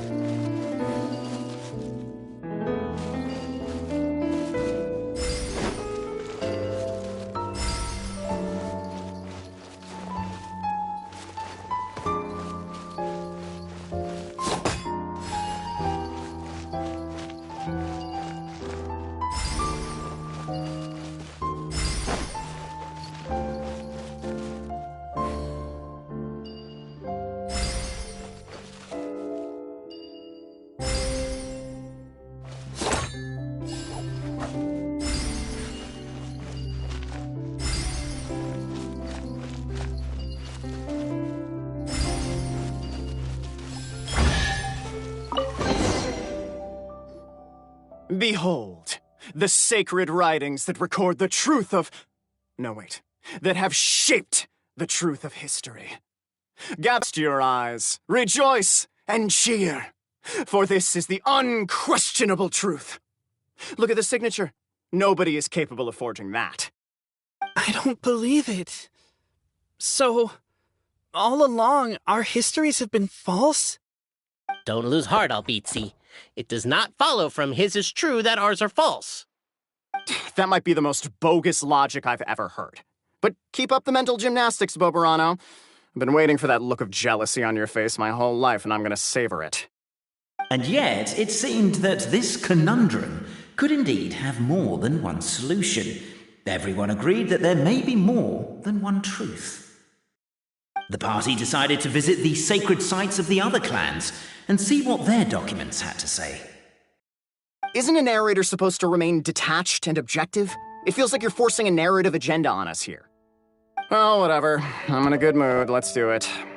The instructions say to repeat the process 3 times, and besides, I'm looking forward to watching you both be sorely disappointed. Let's do my clan next. I'll lead the way. We'll need the key again, right? Let me see if I can pull it out. Yoink!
The party finds no pedestal in which to place the great clockwork key, only a locked door. Where's your clan's pedestal? Oh, let me guess, you hid it away in advance to save yourself the embarrassment of having it exposed as a fake? You done? Okay. Now, since my clan's main claim to fame is... Misinformation, half-truths, and fabrication. Ah, shut up, Cape. Shut up, Cape. I swear, if I wind up dead one day, the murderer was Bobarano. Let those be my last words. My clan's claim to fame is that we outwitted the dragon of old and stole its treasure. Ergo, all articles of value that we own, including the pedestal for the clockwork key, lie behind that door. So, next step is open the door? Almost. There's one step before that. The door is protected by a smart interrogation system. We have to answer its questions, and if we get them wrong, we will alert law enforcement. Jeez. Well, do you at least know the answers? The correction fluid of time has dyed white the pages of the Book of Wisdom. No, I don't know the answers. But worry not, I had a quick word with the constabulary in advance. They'll ignore the alarm if we get the questions wrong, so answer without fear.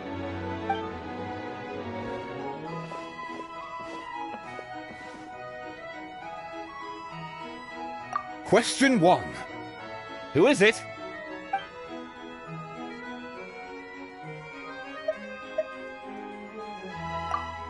The great yokai, Nekomata in boots. And the trusty travel guide, Pixie! Travel guide. Trusty travel guide! Question 2. By which virtue did the ancients defeat the dragon?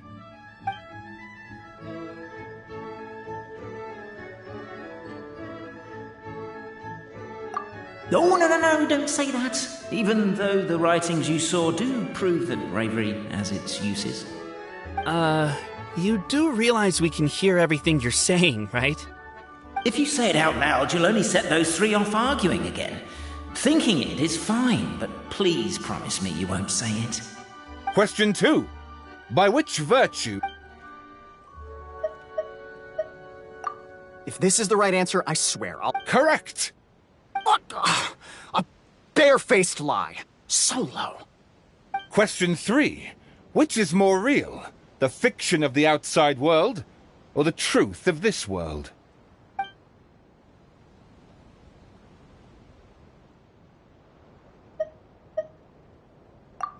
Hear, hear! Who can be sure that the outside world isn't just a dream, and that when the dreamer wakes up, they won't just find themselves inside a novel? There is no way to know, therefore both are equally real. All correct. You may have the key pedestal.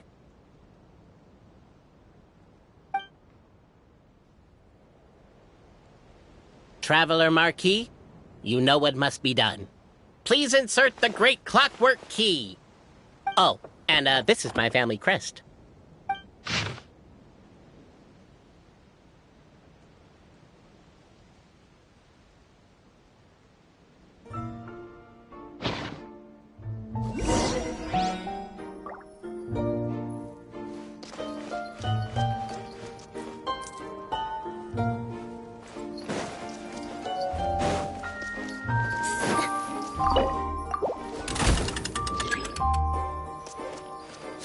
Yeah.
Let me see what elaborate fiction the Clan of Wisdom was able to conjure up.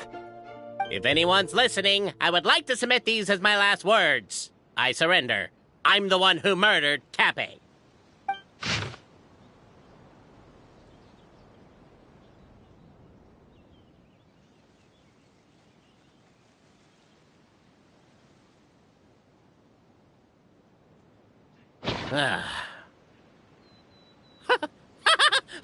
Look! My clan's history is true as well! There's that same unforgeable signature again, right here! What? Oh, does this mean that my clan is the only odd one out? Given that my clan's wisdom is such a subject of ridicule in your eyes, I will now appeal to my own personal intelligence, which I believe far surpasses that of my clan at large, and make a prediction. It seems likely that the claims made by each of our clans regarding their history and virtue are all true. Boberano? How can that be? Oh, I get what's going on. Once, when I was drinking with Gujiyai, she bet me a round of dried fish that I couldn't guess which cup the umeboshi was under. Whichever one I guessed, I was always wrong, and Gujiyai would lift a different cup to reveal the umeboshi. But then, I learned later from one of the shrine maidens, Miyuki, that all of the cups had an umeboshi under them. Just goes to show, I still got a long way to go before I become a great yokai. Oh, don't mind Fox Lady. That's just her way of teasing you. Actually, that reminds me. We can now open these 3 treasure chests. And unlike the guessing game you mentioned, this one's not a trick. Cool. Well, once you've plundered the last of Boberano's family wealth, we can go to my clan's place. Guess I'll take the clockwork key again then. Yoink! Did someone drop their package?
The cohort of truth seekers followed Albizzi to his clan's sacred site.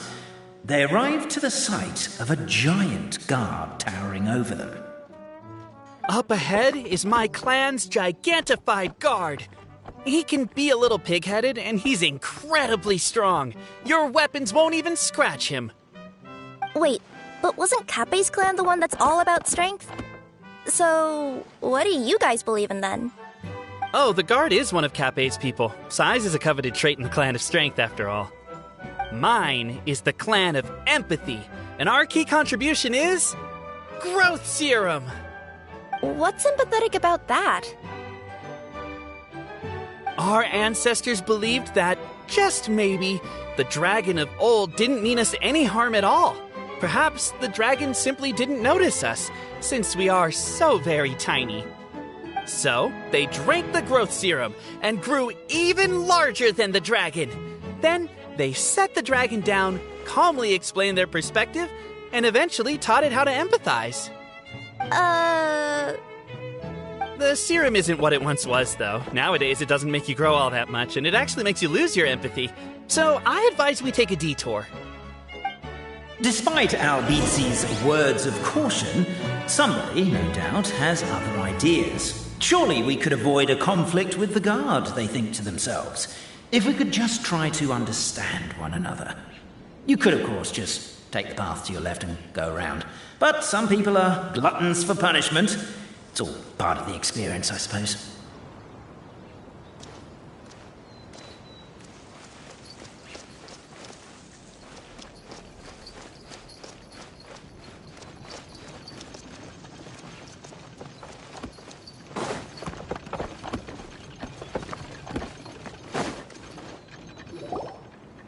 Everyone, I have returned.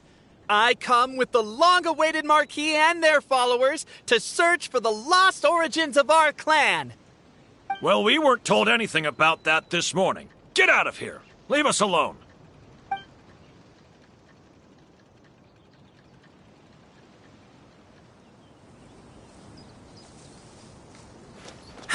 You and Albizzi only wanted to strike up a conversation with the guard. But since greeting you wasn't one of the items included in today's schedule, the relationship quickly soured. If you're just looking for a way in, why not consider taking the path on your left? Everyone, I have returned. I come... Well, we weren't told...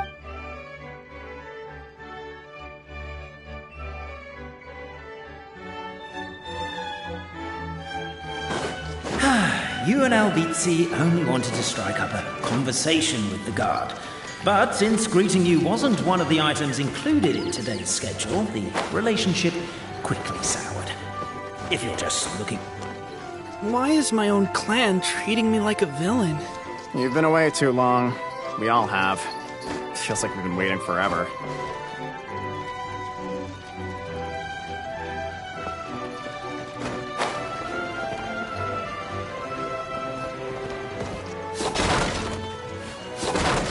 Over here! I found it!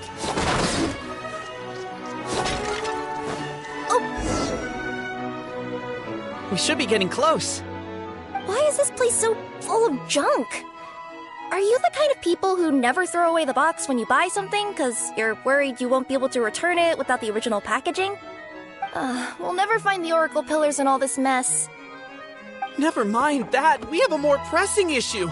It seems there's a slight problem with my clan's family crest. The Marquis may need to utilize their wisdom to solve the issue.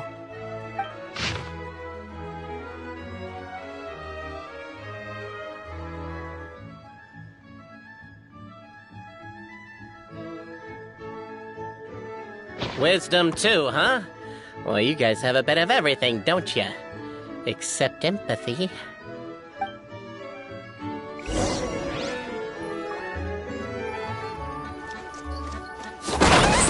the noise down! We don't want to alert the guard. Can't you destroy the boxes a little more quietly?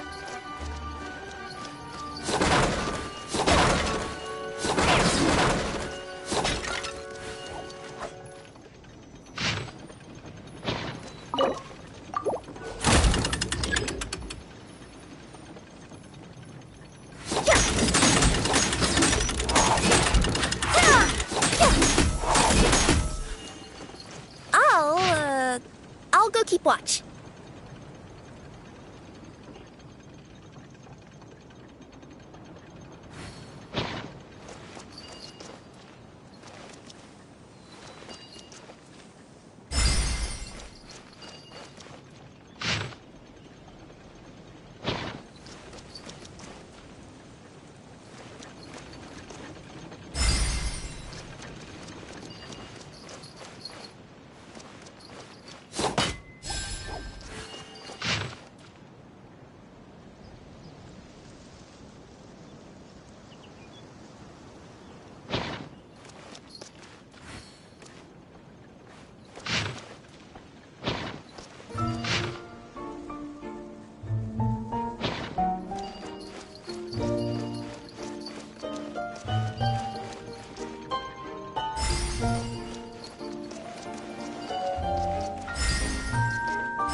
Apparently that was incorrect. But don't blame yourself, it's Albizi's clan's fault for taking terrible care of their family crest. How could they let something so important get so dirty?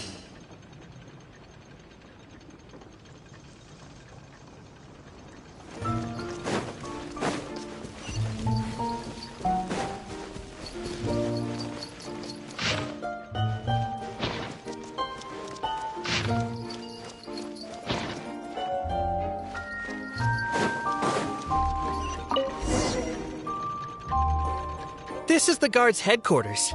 If we can just explain the situation, I'm sure the giant guard will be less hostile towards us. What are you doing? I'm busy reminiscing about old times with a photo of my friend. I know that voice. Is that Winston? So, you come crawling back. I told you, I am your only friend in this world. What were you thinking? Running off on a mission with two complete strangers. You are so naive. Oh, I'll make friends with them, I know I will. But in the end, I, alone, am waiting for you. I, alone, am your friend. That's not true. It's not just those two. There's the Traveler Marquis and his companion, too. You made other friends behind my back? Well, look at you, LBC, all grown up. That's the last straw. Get out of here. I never want to see your face again. Actually, no. Why don't you lift the emergency measures for a second and let me in? I have a VIP with me and we're very close to solving the mystery of our sacred site. I said get out!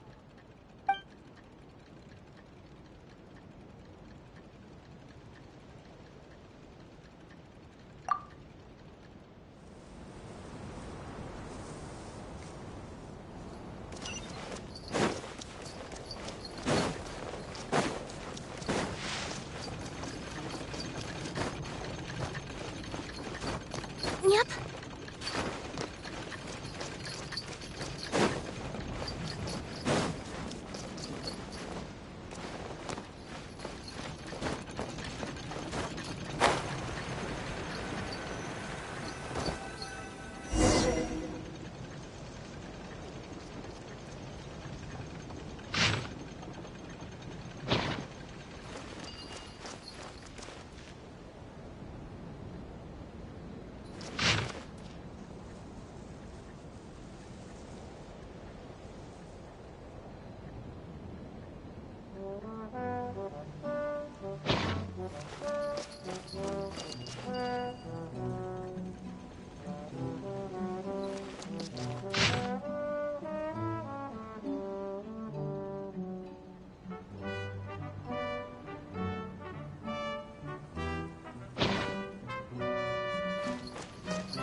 Apparently that was incorrect. But don't blame yourself, it's Albizi's clan's fault for taking terrible care of their family crest.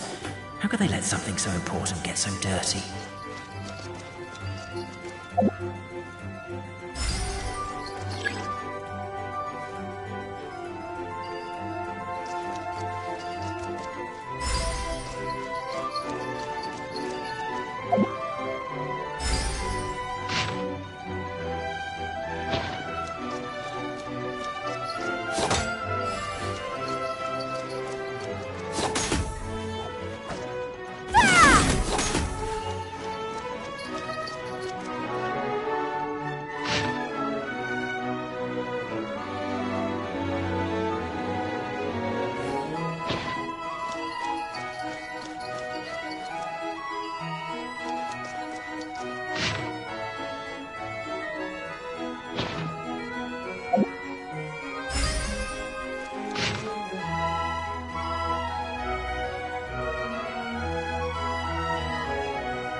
Apparently that was incorrect. But don't blame yourself, it's Albizi's clan's fault for taking terrible care of their family crest. How could they let something so important get so dirty?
I wonder what's inside this package. No.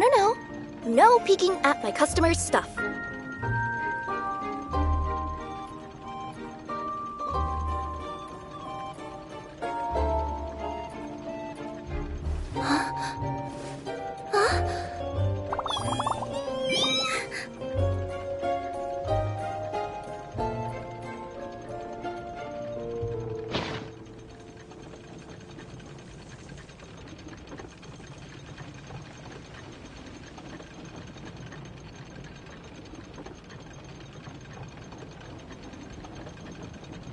Let me see...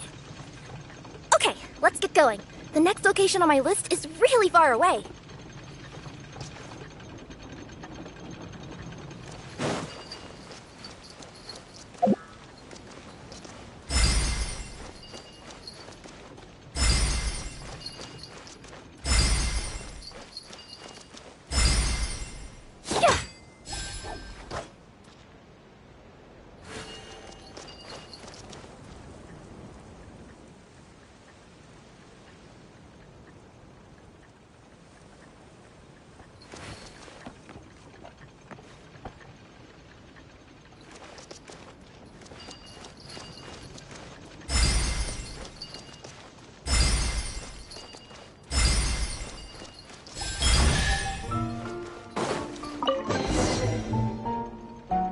This is the last one.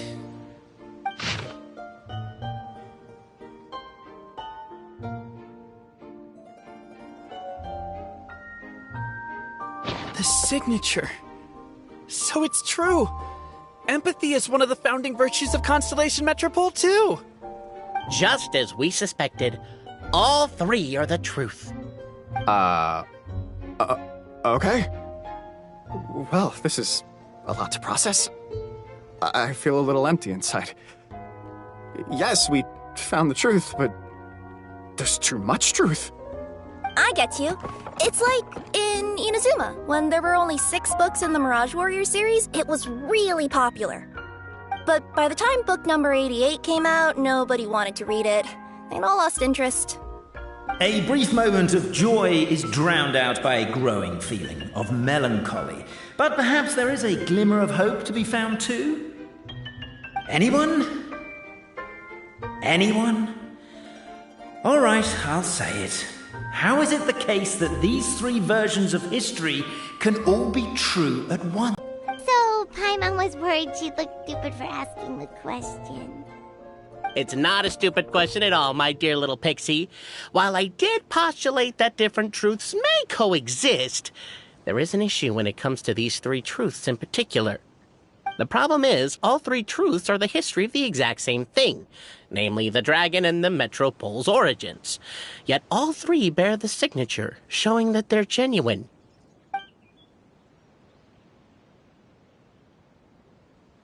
Suddenly, the sound of a bell rings out.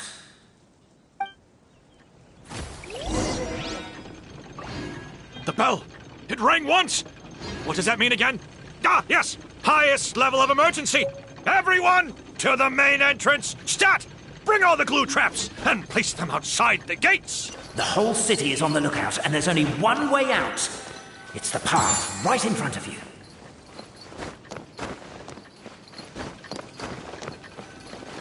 Why'd they ring the bell anyway? Also, why is 1 ring the highest level of emergency? Obviously because you have to respond fast when it's an emergency.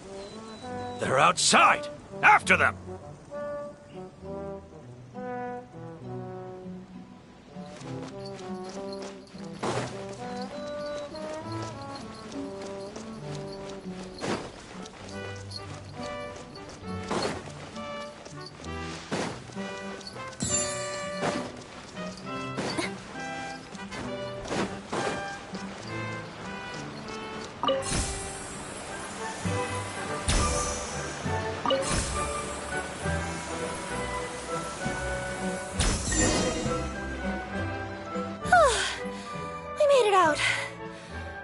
We'll still be needing this clockwork key, but I yoinked it out before we ran, just in case. Okay, but back to the truth problem. There are 3 conflicting versions of the truth, and somehow they're all still true. What is that supposed to mean? I don't know. I doubt anyone here in Simulanka can make sense of it. All we do know is that any manuscript bearing her signature has to be valid. Well, she is the goddess of fate, the creator of all this. And all these manuscripts are her grand design. The reason we argued about who was right was that we didn't know enough about the truth of the past. But now we have the truth. So we just have to accept it. As surely as we will follow the clockwork path designed for us, so is this the course that history has taken. It is clear and incontrovertible. We will never argue again. Thank you all. Is that all there is to it? Is this where the decision made at the first crossroads of destiny has led us to? A pointlessly happy ending?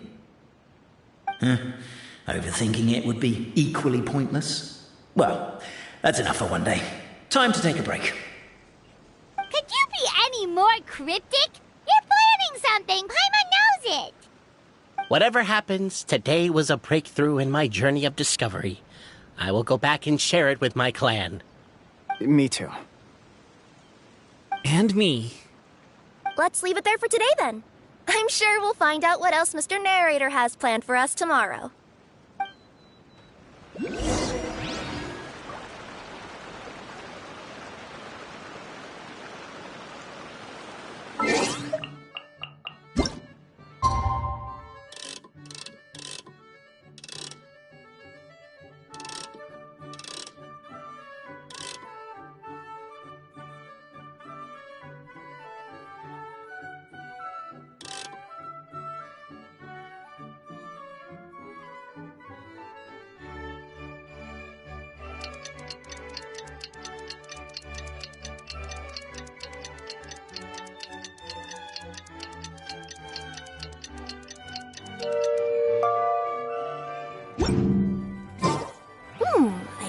What's inside this?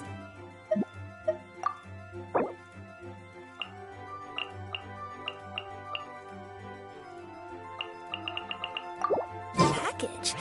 What a beautiful day, thought the traveller before he was overcome by a creeping sense of foreboding. The voice in his head grew louder. Must go to Pendulum Lane.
Did someone drop their package?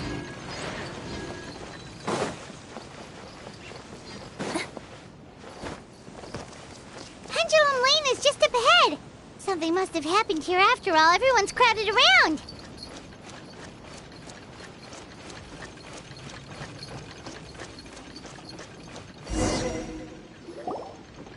Oh my god, this is terrible! I don't understand. The three great clans of Constellation Metropole have finally made peace with each other. Who could have done this? What happened? Oh no, someone's lying on the ground. Cappe! How did this happen? Cappe, you idiot! Wake up! You need to revise your last words or everyone's gonna start suspecting me! Last words? What did he say? If I wind up dead one day, the murderer was Boberano. Ugh, you could have at least pretended to not remember it. I'm sorry, Boberano, but this is an interrogation. I have to give the detectives straight answers. Don't worry, Boberano. I don't consider you a suspect, nor do I have the authority to charge anyone with a crime. So, are you the last people to have had contact with him? My sincere condolences. You were travel companions, right? It's a real tragedy. I'm afraid he'll be out cold for another hour and a half, at least. Huh? Yeah, I know. It's despicable. Hitting someone in the back of the head is the second worst act of cruelty there is. The first being replacing their gear oil with extra strong glue. So, Cappe's not dead? His gears, metal frame and shell are all still in excellent condition. It's just his energy supply that's been all messed up. Wait. But surely you can't be suggesting that just because Cappe isn't broken, there's no need to go looking for the culprit. No! There's a need! Huge need! Unfortunately, this is rapidly turning into a cold case. There's no evidence and no witnesses. Unless there's an official clockwork pedestal, the goddess of prophecy around here somewhere. Excuse me. Then suddenly the long-lost dragon of old flew across the sky. Where? I didn't see anything. Wait, why can't I move? No, my mistake. It was just a cloud. Or a bird. Or something. If only we could turn time backwards and replay the crime. Isn't that one of those, clockwork socket things right behind you? Ah, so it is. No wonder everyone here is suddenly struggling to move. Traveller, if you please, let's recreate the crime scene.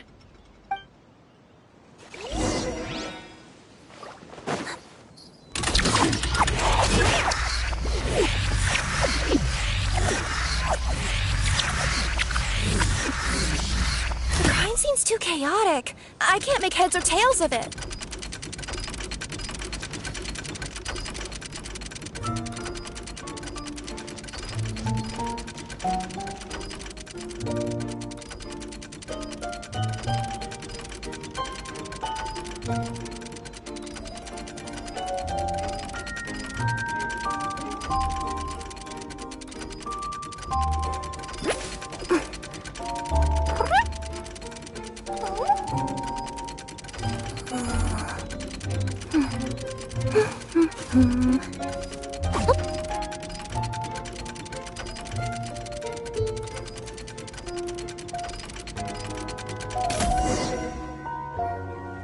Well, that clears it up.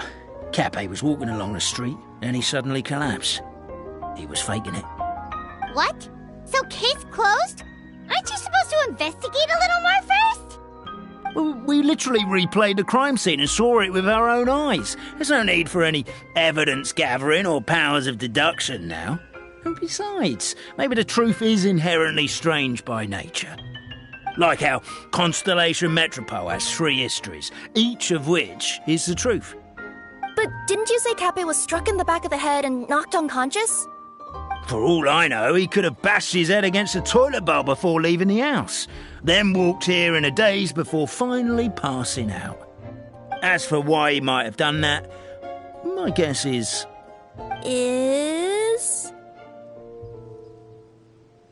With the Supreme Clan question left unanswered and the tension in Constellation Metropole suddenly wiped away, he was looking to create a new source of conflict.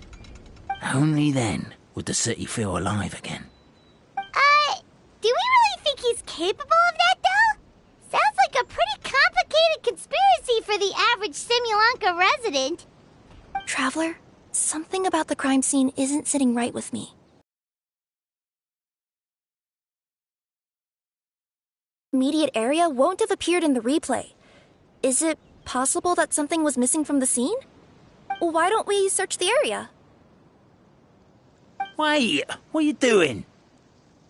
Oh, we're gonna head to Cappe's house to check the toilet bowl for signs of an impact.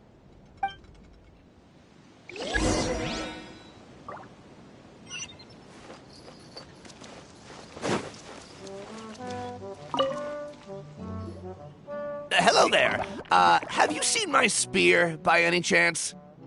Someone was shouting about a dragon a minute ago, and I instinctively threw it into the sky. Yeah.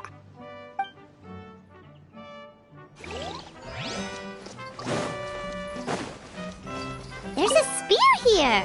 It looks so mysterious. Let's take it.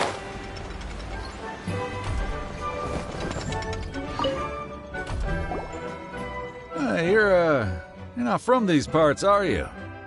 Just visiting? Yep, that's right. Why? What's up?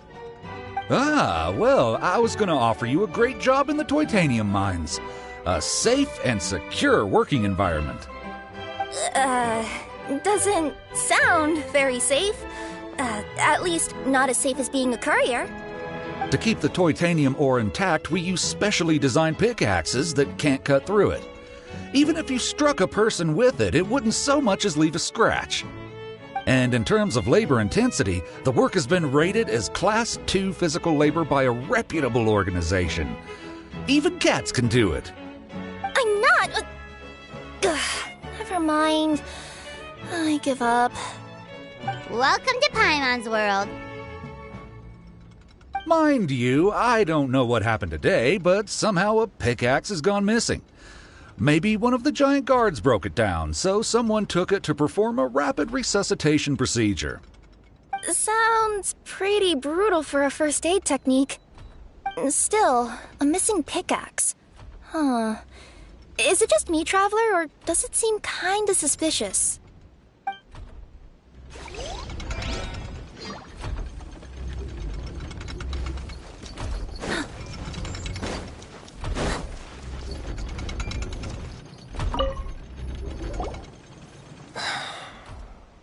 Come here. Whatever it is you were looking to buy, please do come back tomorrow. It's just, I have to close early today. A bottle of growth serum has gone missing. If someone's stolen it with the intention of harming others, the consequences could be disastrous. There's a whole investigation into it, so I gotta close the shop while I do an inventory count. If it turns out I'm wrong and I miscounted, I could be charged with filing a false report and disturbing the peace.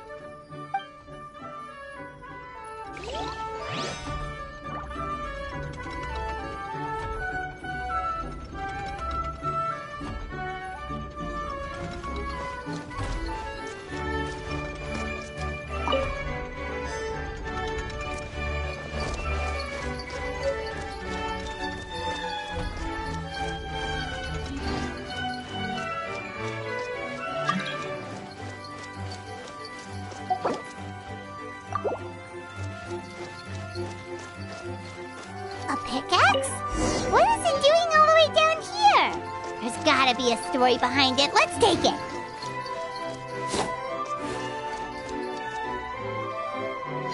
Let's say one of these was the weapon used in the assault. Which one do you think it is?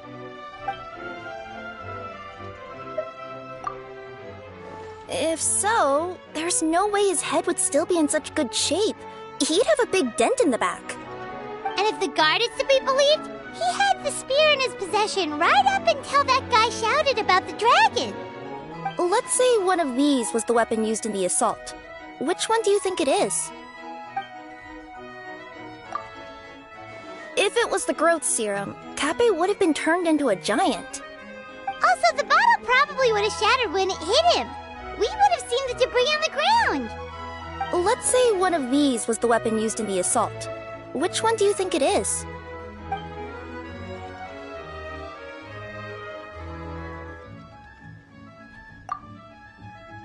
If it was the pickaxe, Kappei sure is lucky it's not still lodged in his head. Actually, you're wrong there, Paimon. The foreman at the mine was just saying, this kind of pickaxe is designed not to damage titanium, so it couldn't cause any superficial damage to residents here. But you could probably knock someone out if you hit them hard enough, and it wouldn't leave a scratch. Let's take this back to the crime scene and replay it one more time. Ah, you're back. How was the toilet at Kappei's house? Toilet? What about it? Yeah, forget that. What's this about? What are you trying to say? We thought the way Kappei fell looked odd, so we searched the area for suspicious items and found this. It could have been deliberately placed out of range of the crime scene so it wouldn't show up when we replayed it. Now we've retrieved it, we were gonna replay it again. You don't mind, do you? I just remembered I forgot to turn off the clockwork switch in my kitchen. Yeah, I think I'll just, Oh, no, you stay right there.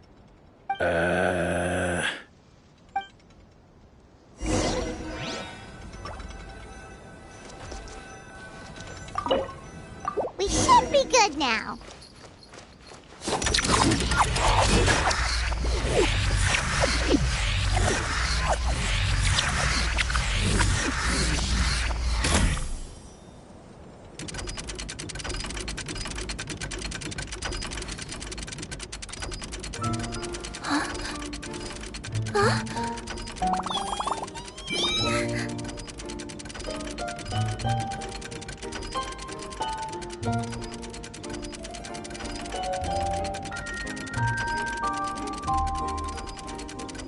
Whoa, the scenery here is wonderful.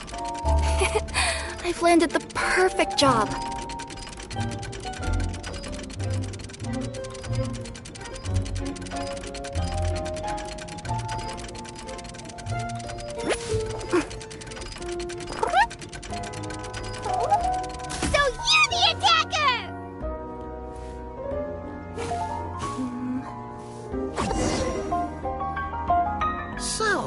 It was you!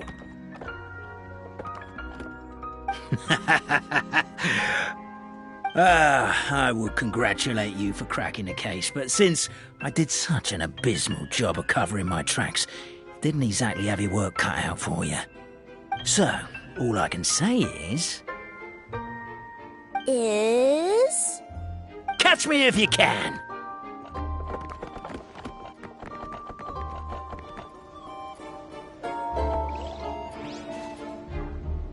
We have a runner! That's it! Let me at him! The would-be Marquis of Carabas dispatched the Necromata in boots, who ran off in pursuit of the poor little minion.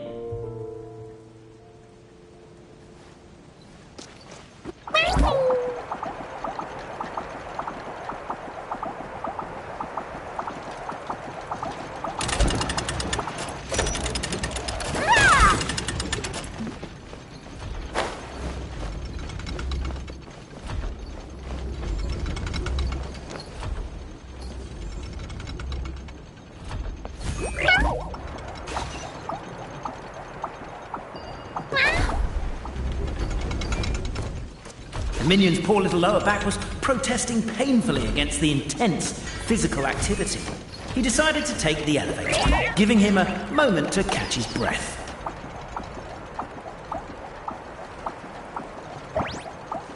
Really? His lower back asked. But the minion had no other choice. He resolved to make the jump down. By this point, the Necromata in boots was gasping for air. The minion was huffing and puffing, even more loudly. But we'll ignore that. I'm not! Don't underestimate the gold-level courier of the Komania Express!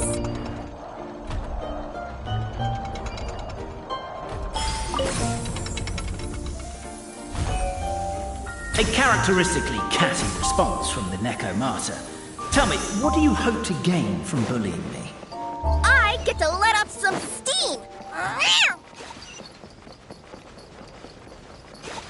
Ha-ha! You fell into my trap. In fact, all the glue in this world is created by me, using my narrator powers. I make it and the residents just gather what they need. Rats! Oh, I'm so jealous of you guys right now. You can just jump out of your shoes and keep running, but Wait, I'm wearing boots this time. Yeah! The unnamed minion made a last-ditch escape attempt. He began his long crawl, climb, up the wall, the tall wall. He began his long climb up the tall wall. Do you call that a tall wall? An urgent Neko parcel. Beat. I surrender.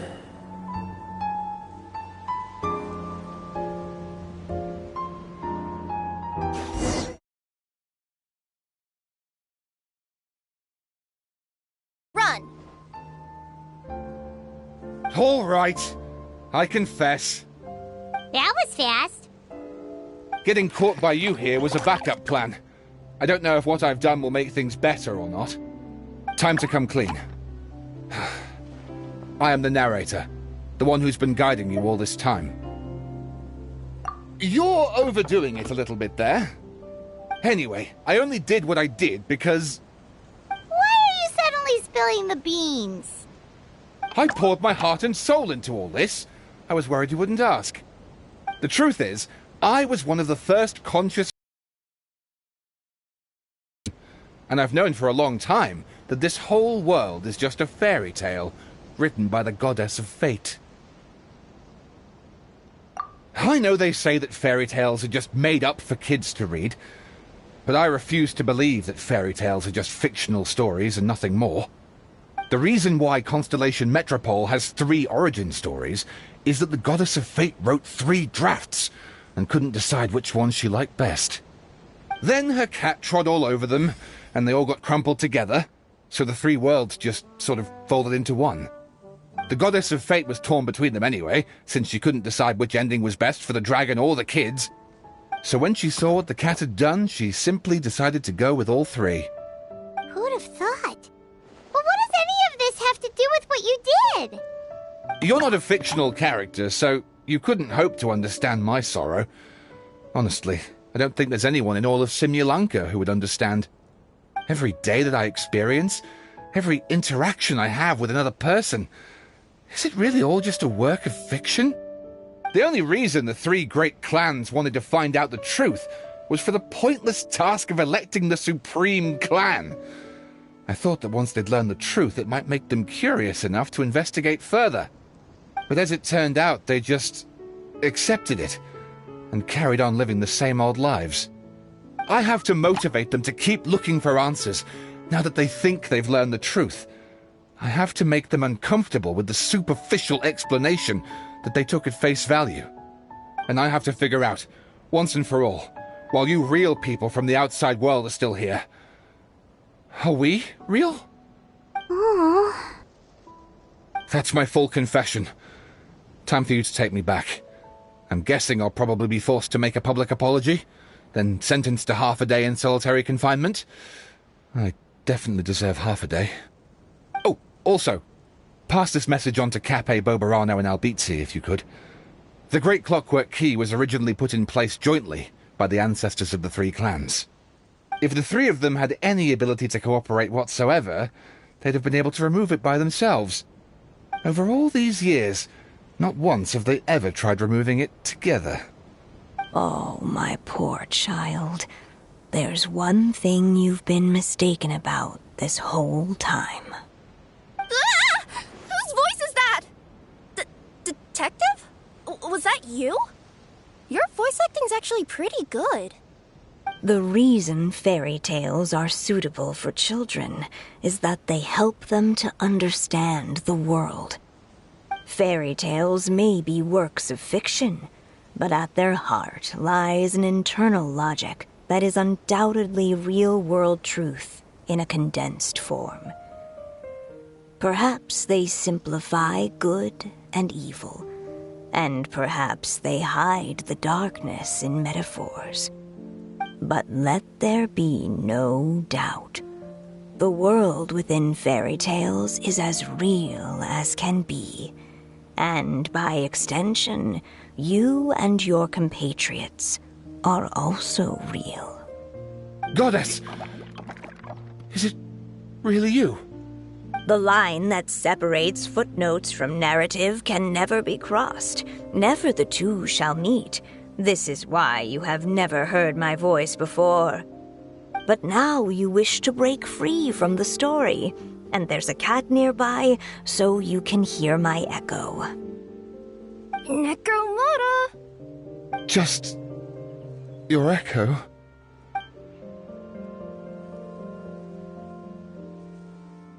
Oh, poor detective. So, we are a part of the real world too.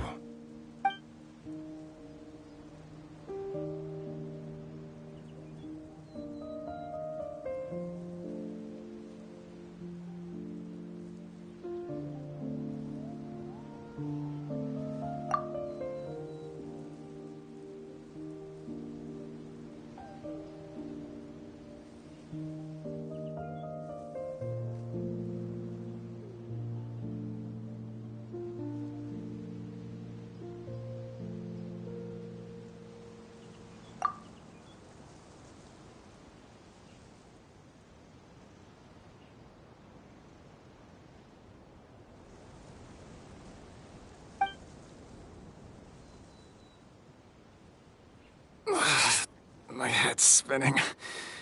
Albizzi just gave me a quick rundown of the situation. So you caught the detective?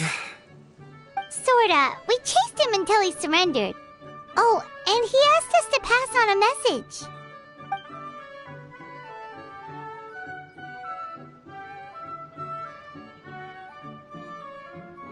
message. Does he really think we didn't try that? 'Cause we did, after 6 months in that place. That was my bad. I thought it was a stupid idea at the time, so I didn't really exert myself.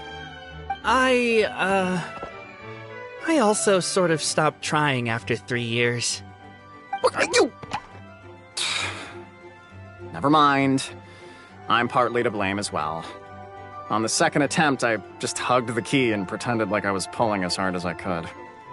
You guys are so lazy. My granny's neighbor's pet cat has nothing on you, and it spends all day, every day sunbathing. Anyway, you said you heard the voice of the Goddess of Fate at the end? That's amazing. There is a world beyond our own after all. What would you guys say to taking a trip to the outside world sometime? Otherwise, I got bashed in the back of the head for nothing. Depends. Do either of you know how to get there? But yes, I agree we should go. And not invite the detective, just to annoy him. But maybe the reason we've never worried about whether we're real or not is that, unlike him, we weren't there to witness the creation of this world. We've never had any reason to doubt that we're real. If someone ever convinced me that these delightful dimwits, Cape and Albizzi, weren't real, I'd be devastated.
I wonder what's inside this package. No. No peeking at my customer's stuff.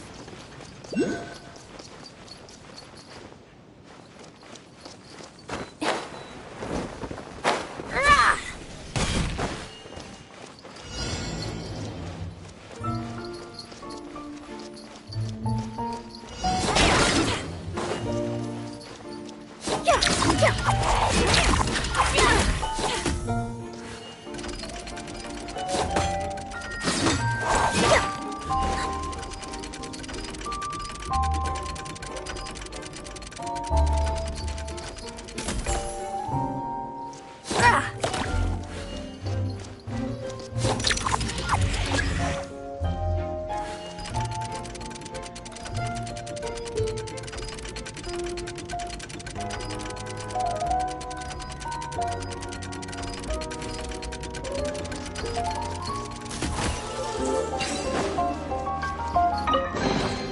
Did someone drop their package?